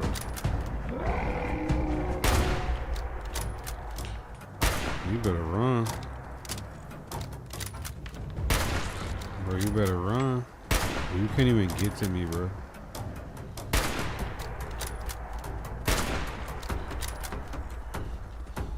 I'm too smart for you dumbass hogs. Come on, Timon and Pumbaa, you can't even get close to me. Got upstairs in this house, I closed the door. It's that combat shotgun with a drum mag. Alright, next time I see a combat shotgun, I'm not getting rid of it. Man, what up?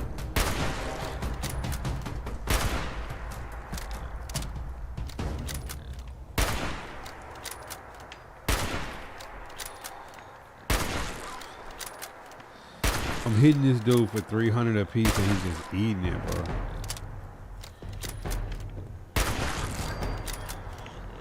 Yeah, how about that?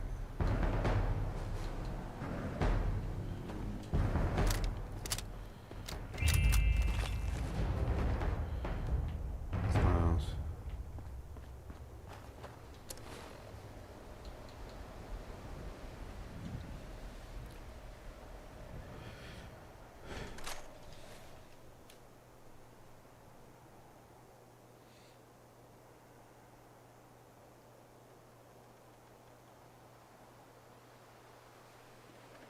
That shit sound like it's some fire.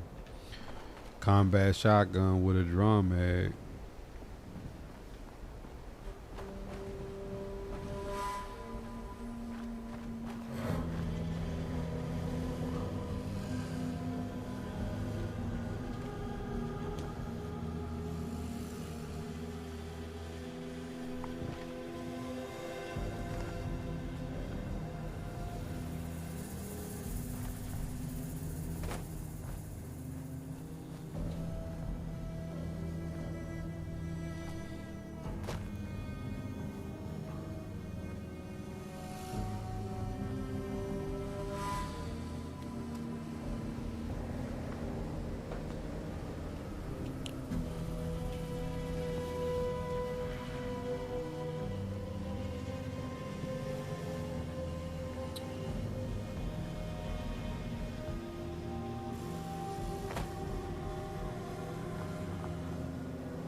Oh shit. This one fucked me up.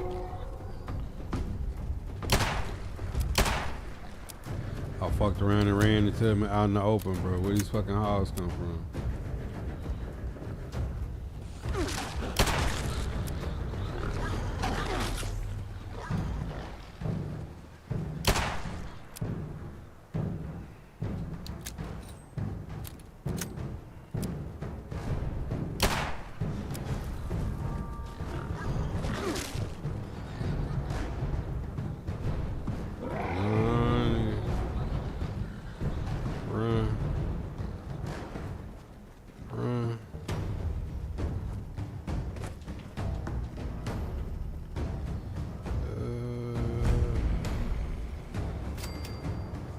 Gotta be some stairs around here.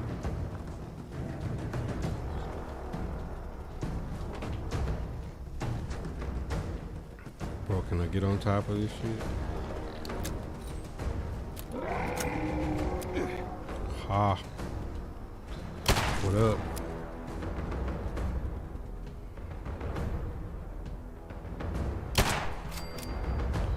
Yeah, don't run there. Y'all can't get up here. Y'all can't get up here. Ha ha. Stupid bitch. What you know about this 30i6?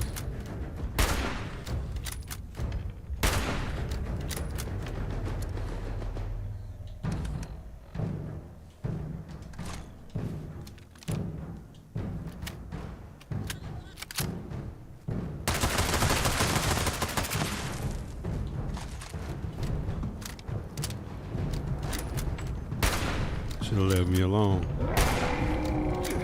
You gonna die slow death now.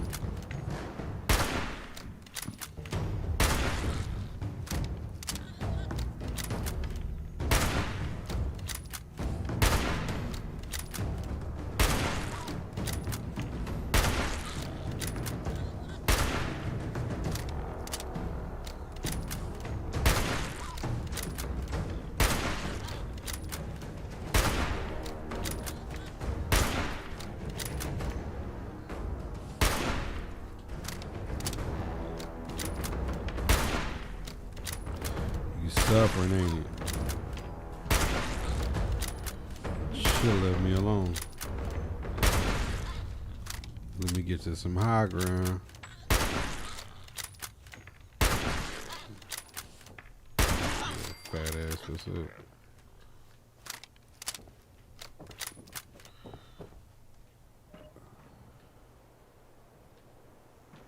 Just need to find me a roof.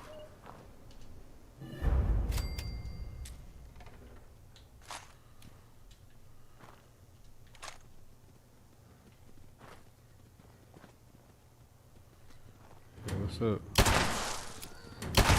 You by yourself.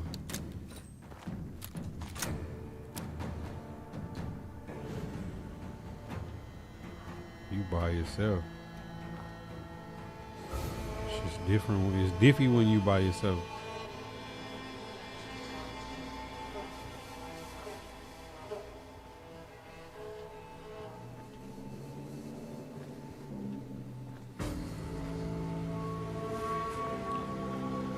Boys catch me solo and be acting different.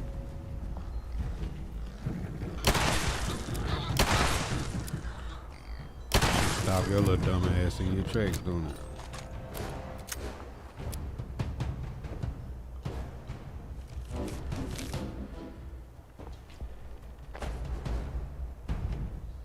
Y'all should have left me alone. Let me go where I was trying to get to.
I feel like I'm missing something.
Where's Brody with Cass at?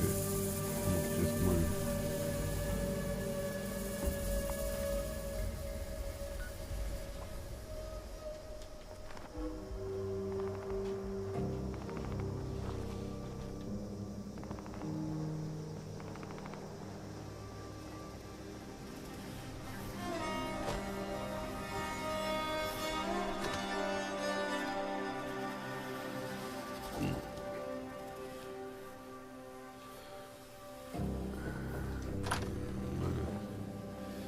Give me my money.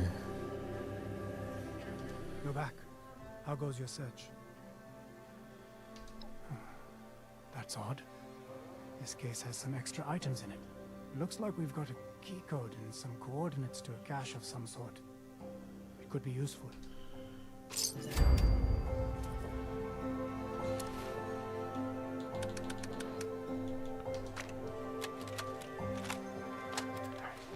How do they expect us to work in these conditions? You said it, pal. Complete joke if you ask me. Just a little louder. Come on. It's bad enough that they won't give us any of the new hazmat suits, but now the place ain't really broken equipment. Downright dangerous if you ask me. And with the wages we're earning, it's hardly worth the risk. No, I can barely hear them. Maybe it was a mistake hiding in here. Jake's the third person working this shift who's gone off sick in a month. Now don't tell me that's a coincidence, because I ain't stupid. Hey, at least you weren't the one who inherited his mop. Look at this thing. He mopping up lava. Can't use that mangled piece of crap. You'd be better off using a wad of paper towels at this rate. Now, let me grab my spare from the stove cup. Oh, shit.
Come on, Bodie.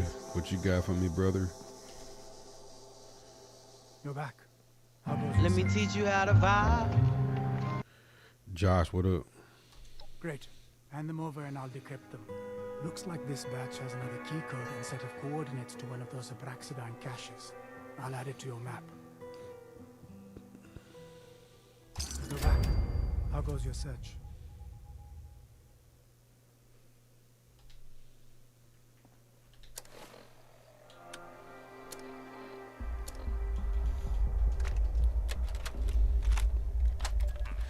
George, what up? Check with R&D boys about investigating an edible detergent. Steelers made a couple of nice moves, man. I like it. Mind and cleans the stomach.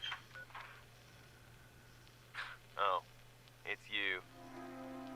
Ah, Carrie, hello. I was just looking for you, actually. I have another brilliant idea. I think you're good. You're back. How goes your search?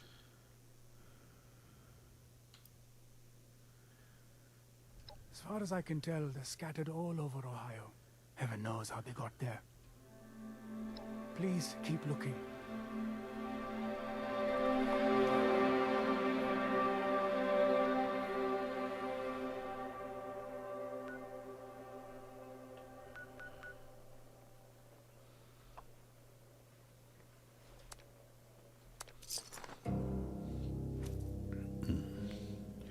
Made some good one. Yeah, I mean, Rico Dowdle, Michael Pittman Jr., Jamel Dean. Like, it got some goons. For sure. For sure got some goons.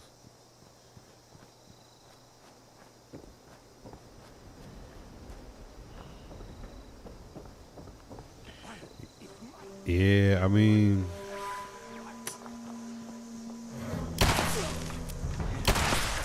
Are they going to make the move for Kyler? Do they still believe in Aaron Rodgers? A lot of questions to be answered.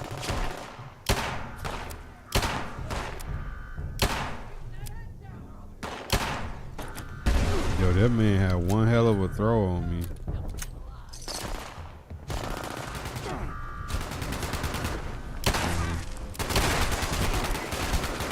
Oh, shit.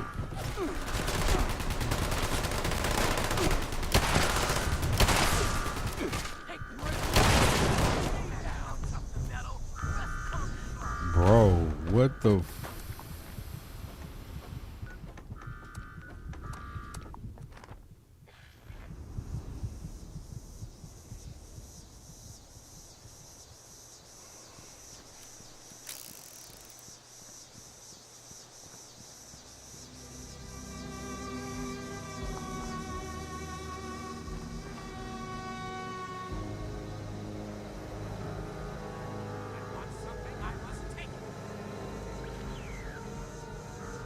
Are they gonna do that though?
In Discord? Nah.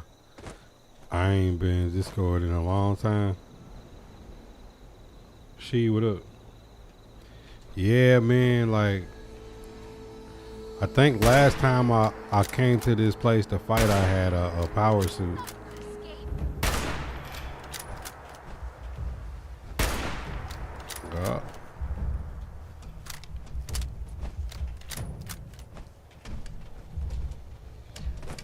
I think I had a power suit last time I came here.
Yeah, I know you was telling me you was trying to get the trying to interview for a different job.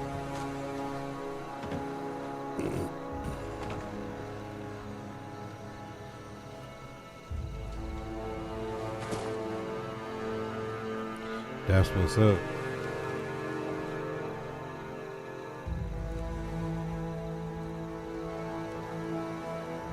Yeah, that power suit, I think I had it like a day or two ago.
I need a lot stronger gun.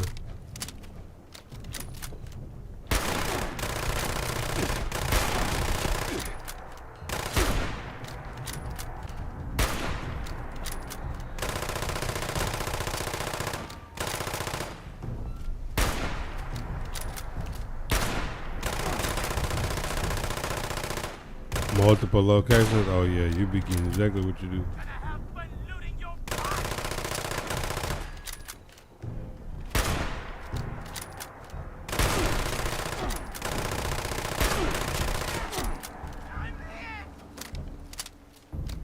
Yeah, he really even bullying.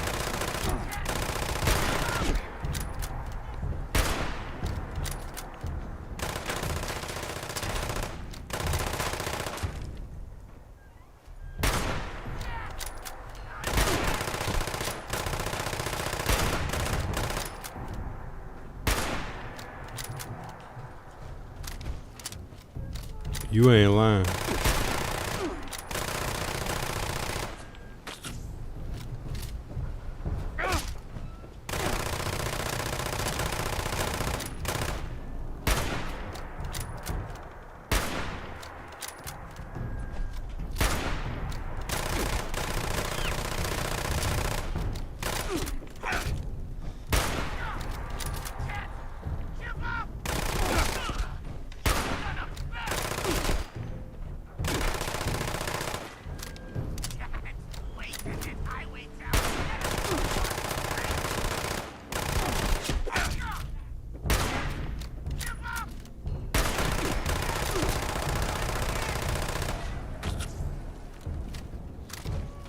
I ain't got no grenade.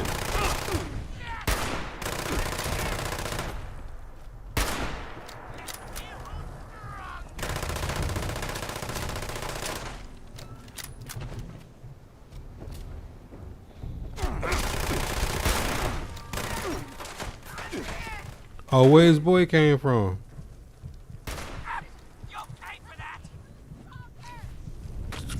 Man, I had him out of there.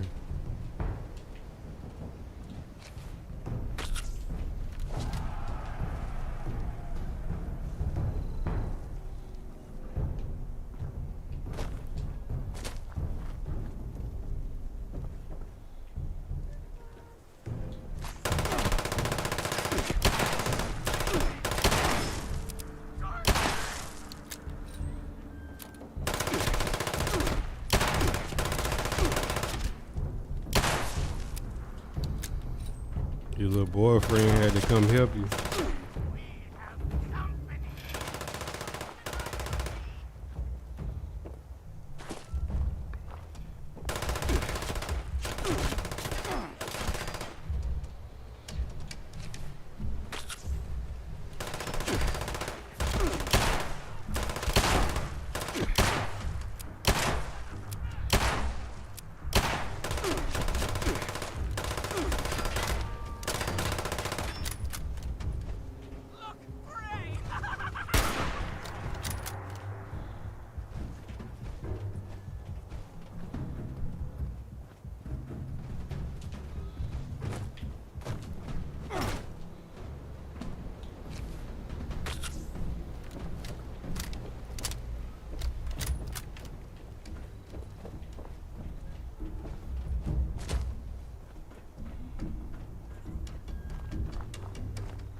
Your boyfriend ain't over here to help you.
God damn it, Bodie.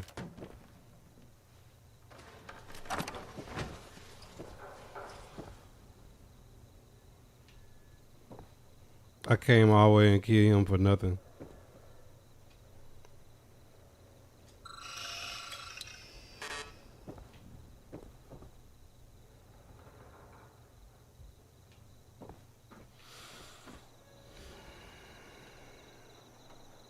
That was a waste.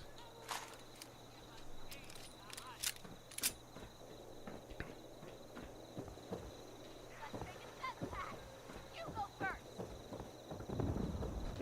We have company.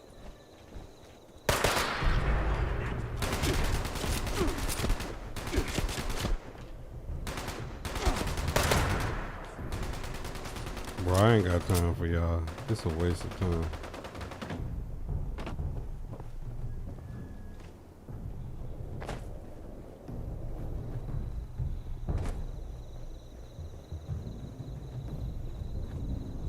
Bodie sent me out here for nothing.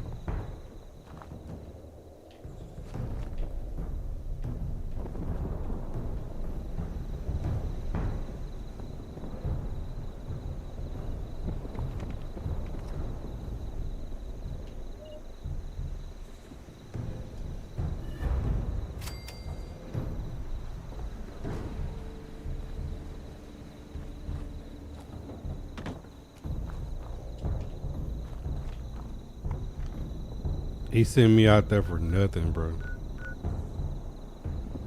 All the slap Bodie. The fuck is that dog up there? Okay. Like Fallout, you literally came over there and did all that fighting to get nothing, bro. Oh, that shit's a waste.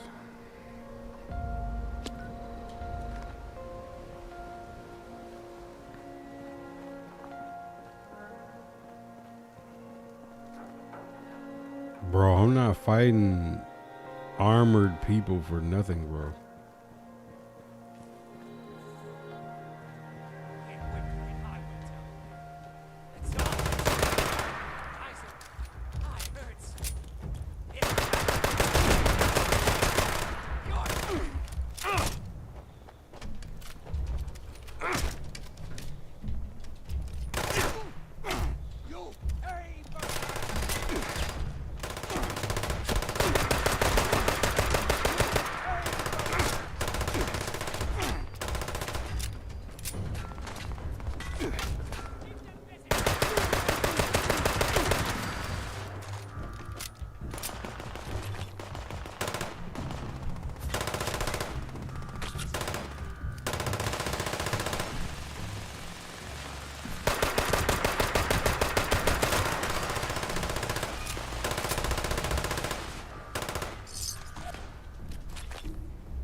Bro, they be having me fighting all these people for nothing, bro.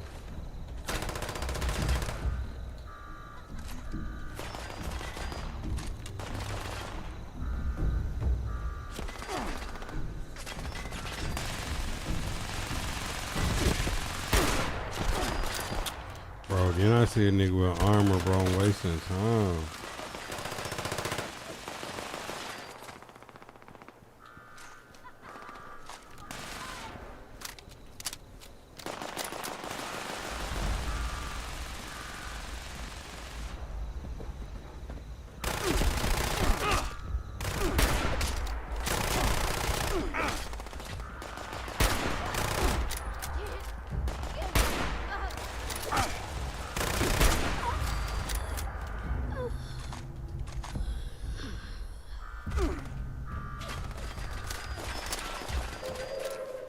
Attention citizens.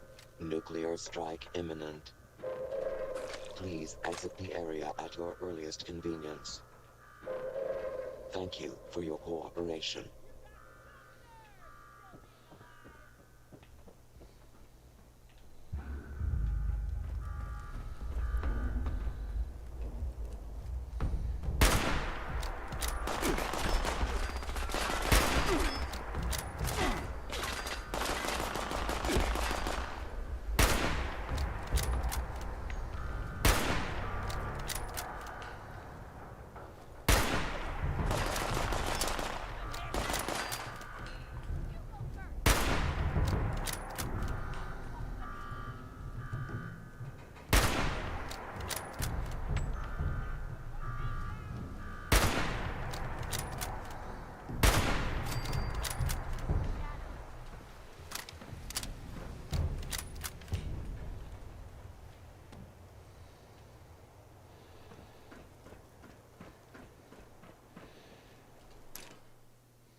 You had me break into there for nothing, bro.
Stabbing.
Left here by yourself.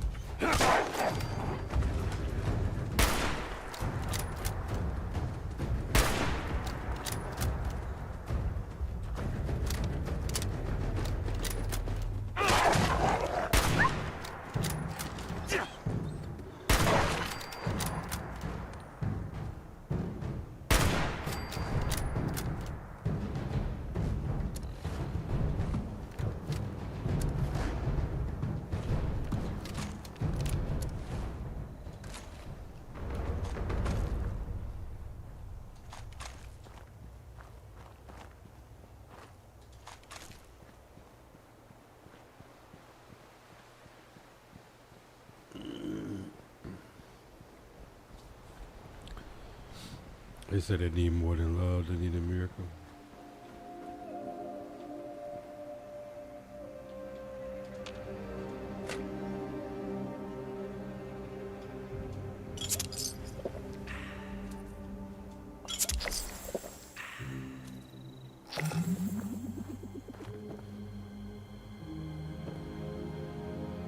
Bro, what the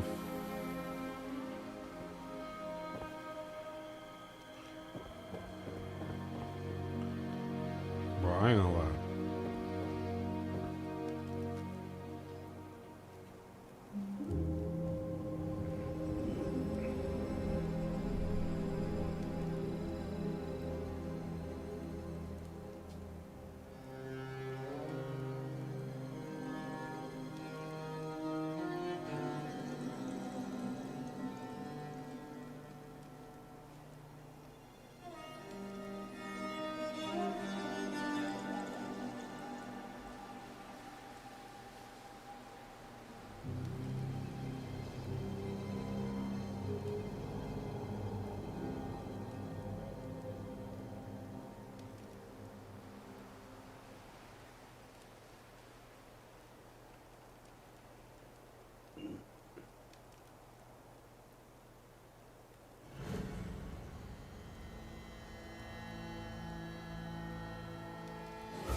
Okay, what the hell is this?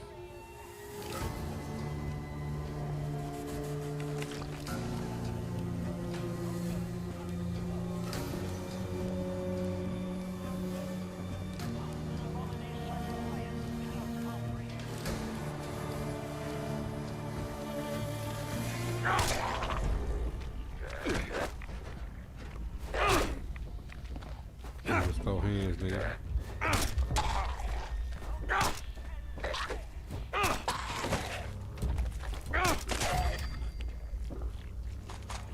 some bullets about you.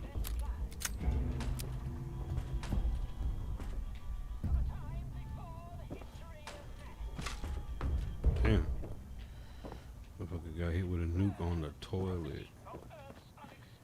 Shit's bad out here.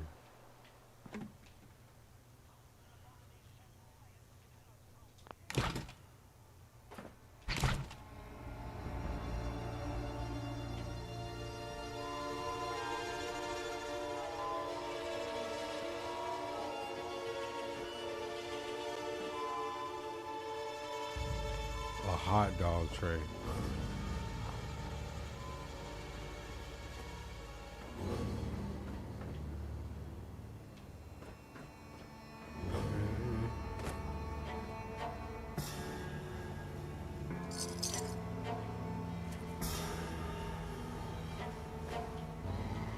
I mean, these people really have nothing out here.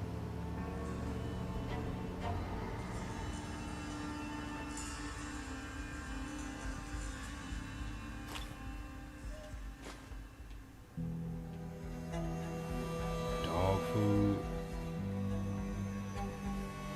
Okay, take the cream. Bring your vodka. Get that sugar about you. And them chips.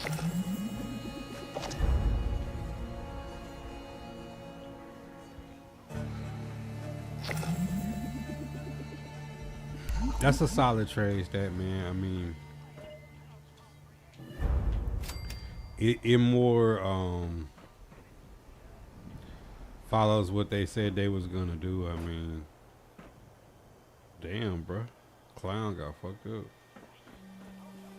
They trying to get character guys that understand what Sala is trying to build.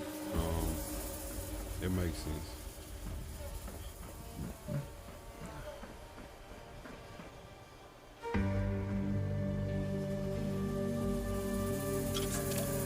Get that beer.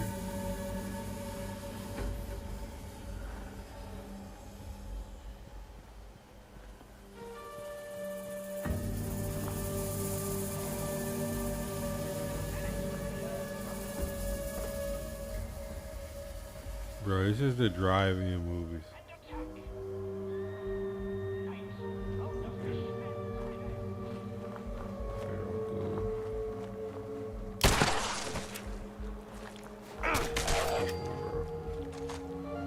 Get them bullets about your homeboy.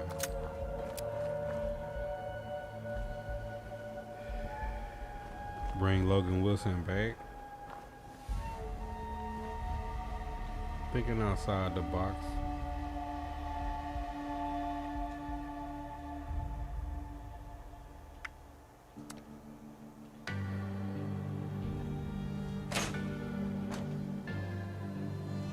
Damn.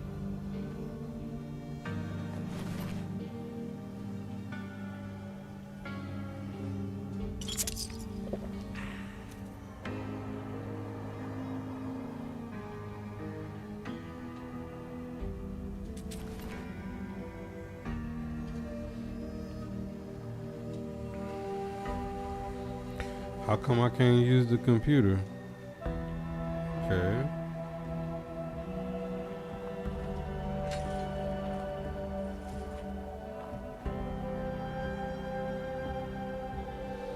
Bobby Wagner.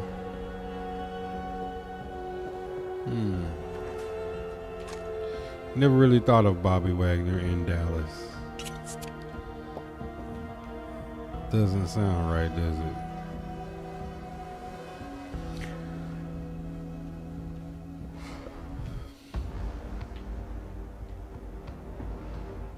I still think y'all gotta hope that Sonny Styles get to y'all at 12.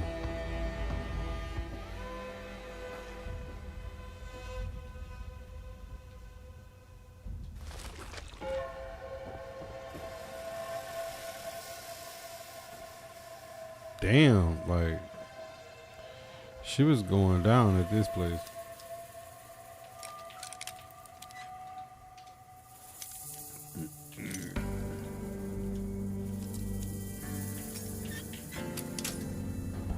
No, that's literally open, bro.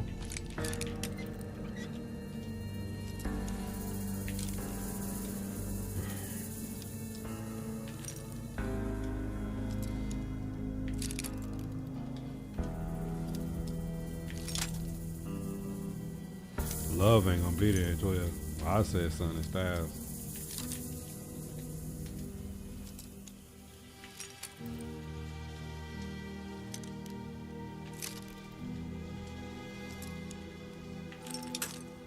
Mm.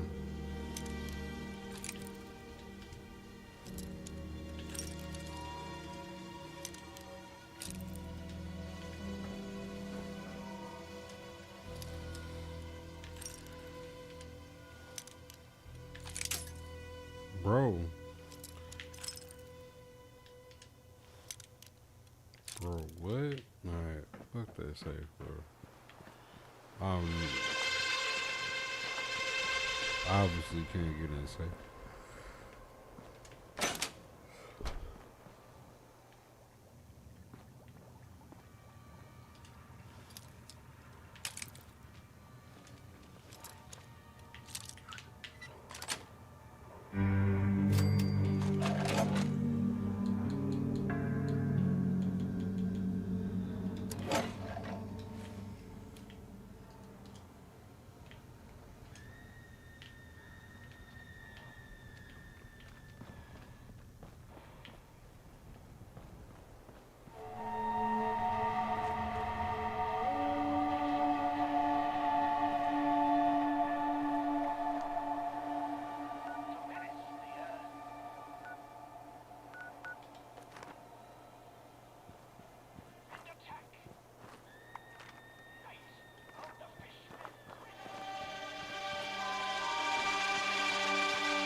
I mean, Malachi Starks as a safety got drafted all the way down by the Ravens. I think it's a good chance that Sonny Styles will be there at 12.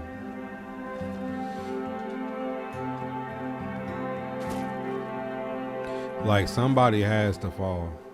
And somebody's always going to get picked. Like, I just don't see going through the whole top 10 and there's not one team that won't Maui Noah a final. Like, somebody's going. Like, last year, Mason Graham went at 5 to the Browns. Like, interior defensive tackle going 5. Great. Hand them over and I'll decrypt them. Looks like this batch has another key code. Yeah, send me 12 and 20 for 4 and I'll add it to your map. we can talk. Oh, yeah, D4 for sure. Just sticking to my plan, trying to make the best of every day, bro. How your day going, bro? All right, everybody, quiet on set, please. Roll sound, roll camera. Take one. And action.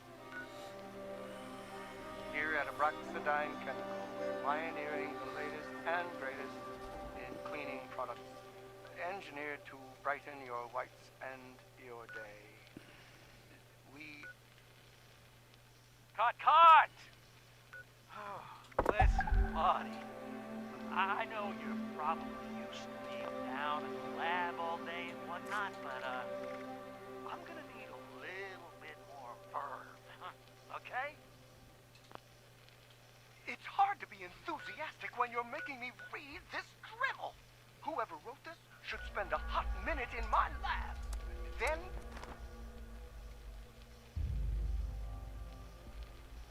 Oh, for sure, D4. It's like the journey of parents from the baby come out to watching the child grow to everything's all like. Might feel like baloney to you, but we're just trying to go for the most family-friendly vibe we can. Family friendly? Amrita, I know you're in charge of the PR, but I didn't think you'd fall for that line yourself.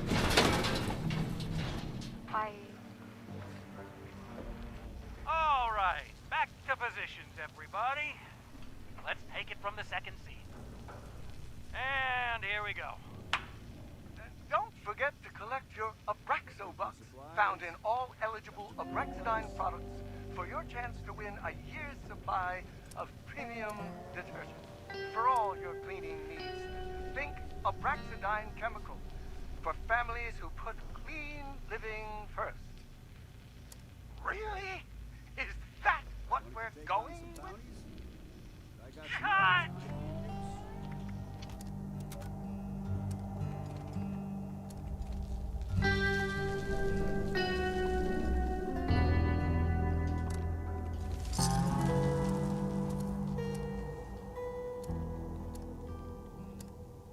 I've been selling supplies here for years.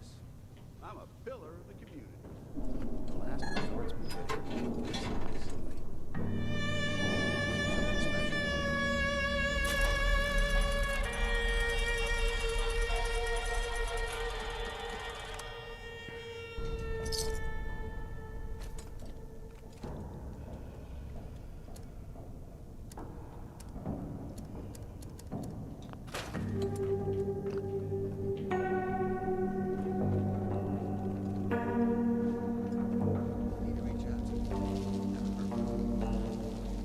Look who it is. The latest bounty hunter in town. Running low on caps. Trying to take on a bounty or two. You've been down below. Raiders will be back raising hell soon. Help yourself to a bounty. There's always more. Just here to wet your whistle, or you looking to play for blood?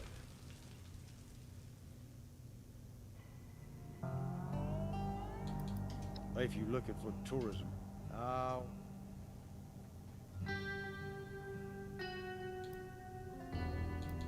Yeah, I'm bored. Ha! Knew you'd get the taste for it. Now you back for more, huh? Well, no need to get me involved. You know the drill. Peel one off the stack and get to it. Good hunting.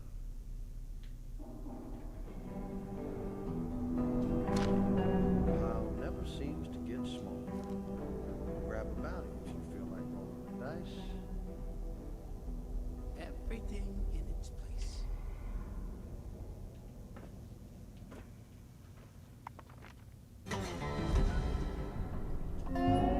Need a fix to get you through another day?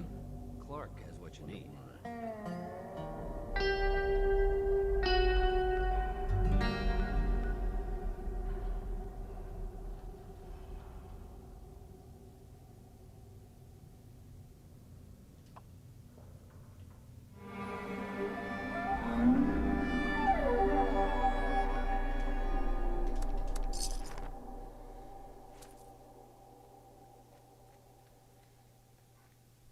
Oh yeah, that'd be imperative. And ID4, you be trying that, and then you be having family and stuff come around. You be like, hey, you be like, you not finna mess this sleep schedule up. I know y'all want to see the baby, but you not finna mess up my sleep schedule.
wrong with my stuff?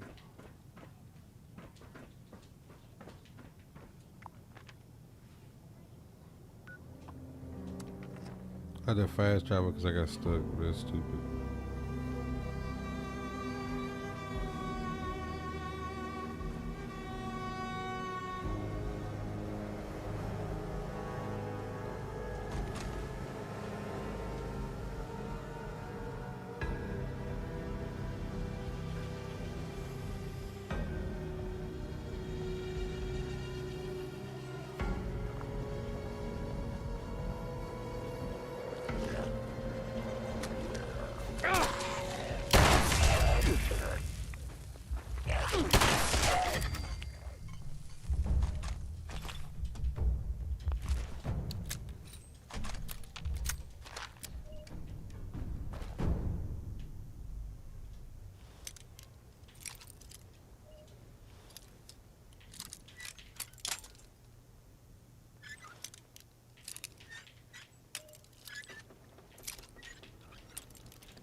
No way, bro.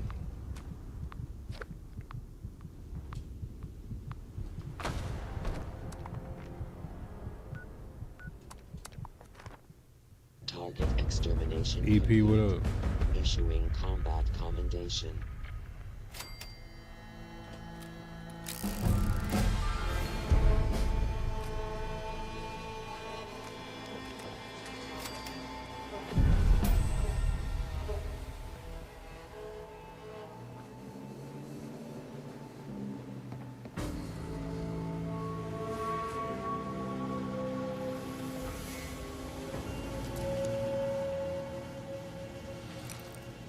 Yeah, I mean, Jamel Dean, Michael Pittman Jr., Rico Dowdle, like, y'all definitely got off to a good start. Y'all just gotta get that QB situation fixed.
Man, how is ones that I got better?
Anything you need at all. I'm still alive. Someone once said it was easier. Now you want to jump.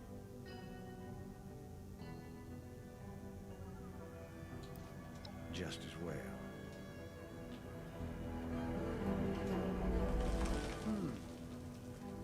So nice, not the yellow.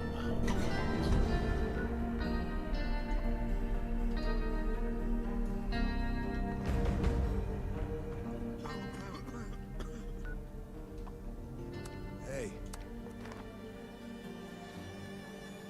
Got one more bounty to get.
Contact eliminated.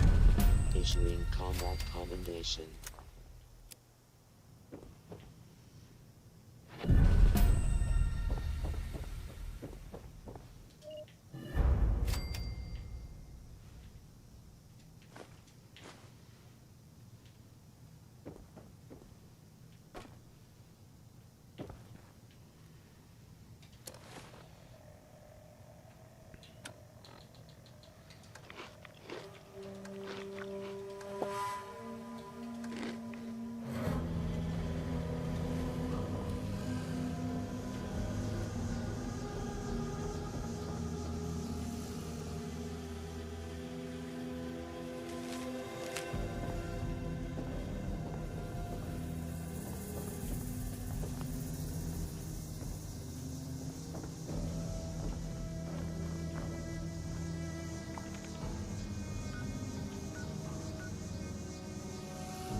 For folks like us, there will always be work in Burning Springs. Come on over, buddy. I got what you need. Might head over to the last resort. Could be some open bounties. Ohio used to be such a green place.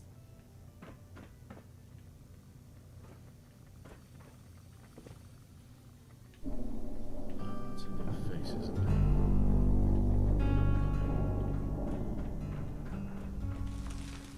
Better not be looking for trouble.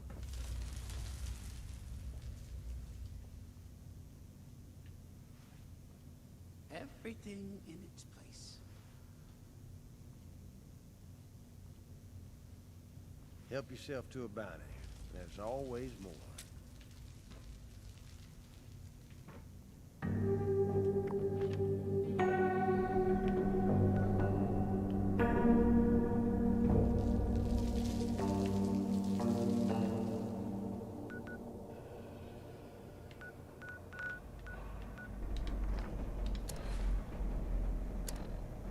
Grab this.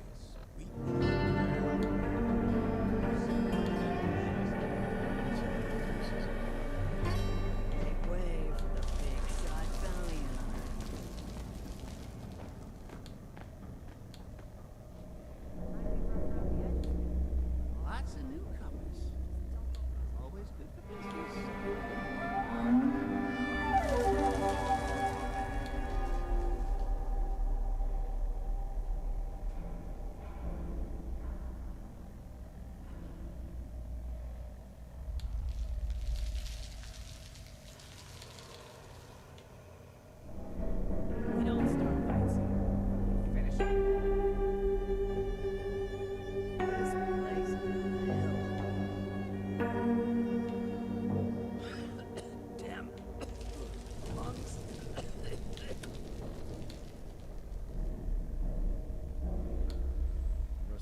this fasting really been taking a lot out of me, man. Like eating once a day, skipping days again, bro.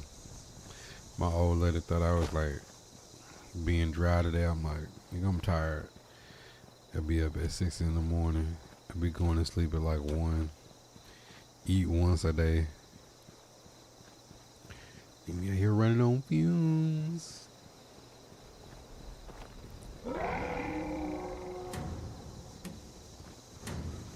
Bruh. Bro, I didn't really want no smoke with y'all, bro. Like, bruh. Oh, for sure. I'm gonna kill your little piglets. While you come after me, I'm gonna kill your piglets. Yeah, Goofy. I'm gonna kill your piglets.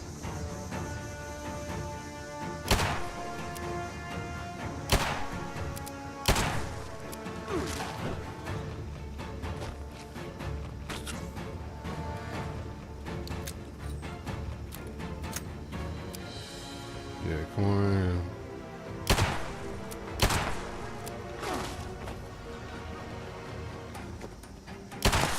Oh, it's 2 alphas? Oh, no, no.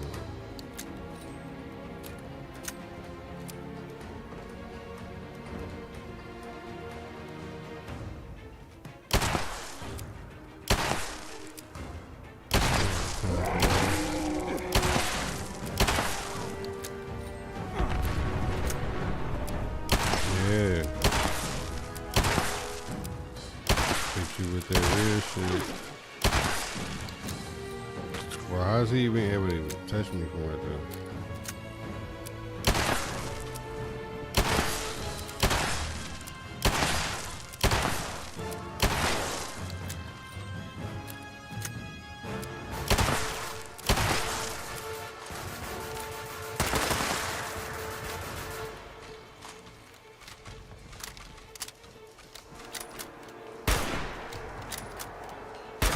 Staining your ass in it.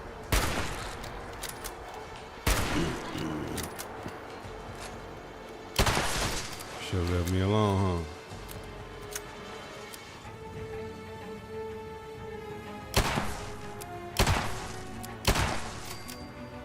Shoot your little piglets, how you feel?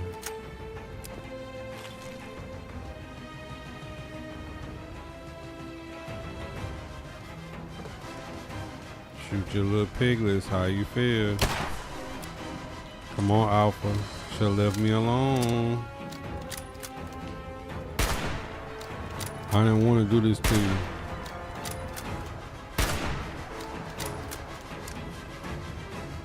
But do I got any grenades?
Should've left me alone. I didn't even want to kill y'all.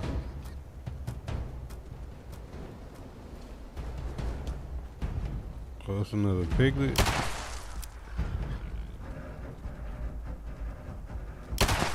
Oh.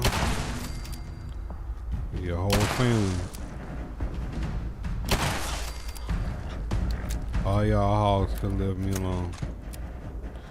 I'd have let y'all live. That's a whole lot of bacon out here. Y'all could just leave me alone. How about that next time y'all leave me alone? Didn't even really want to smoke with y'all, but y'all insisted. Now I'm gonna make some ribs next time I see a campfire.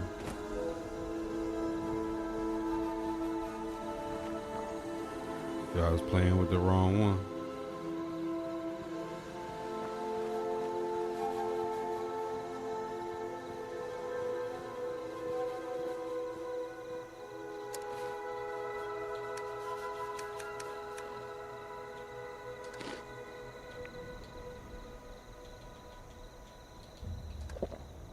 Josh, what up?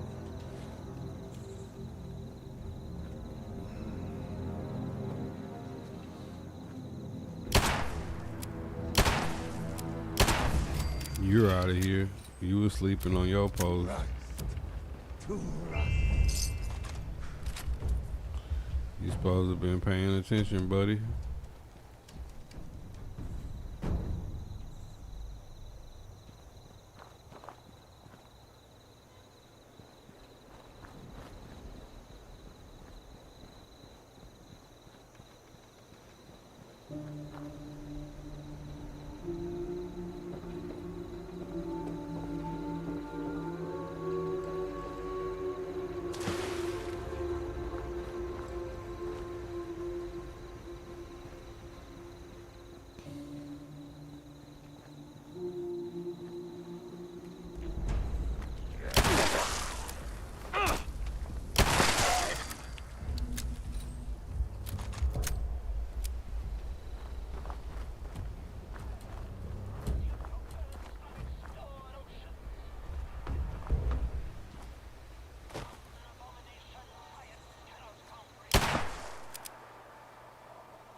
Come on.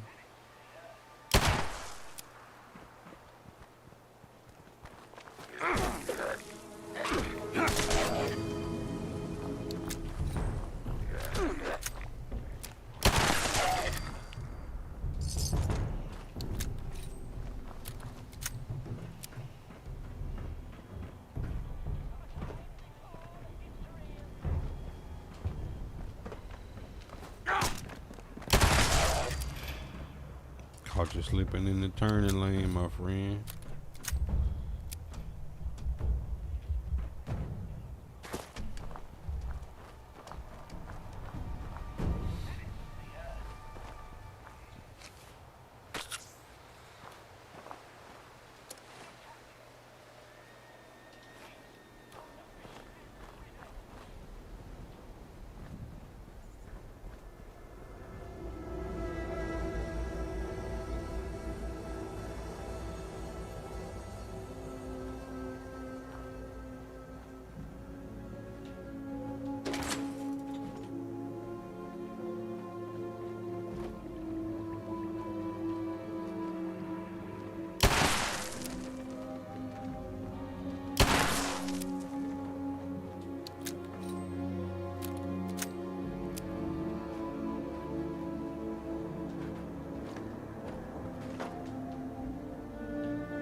You're back.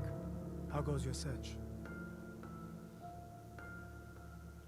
As far as I can tell, they're scattered all over Ohio. Heaven knows how they got there. I'll answer what I can. It's illegal. I'm not hiding. When you've had it... Yes, I was so proud. What do you want to know? She always put on. She would never tell. Because no one else. They were warning. All right then.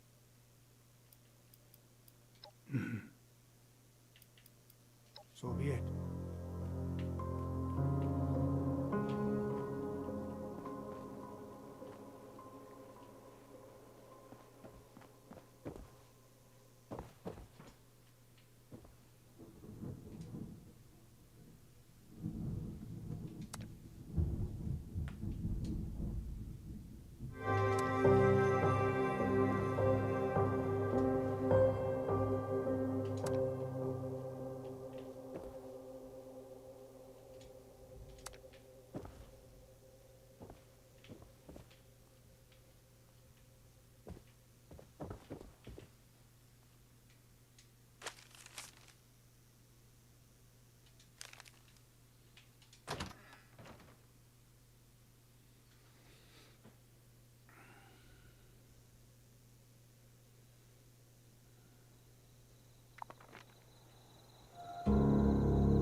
Alright, y'all, man, it's a good stopping point.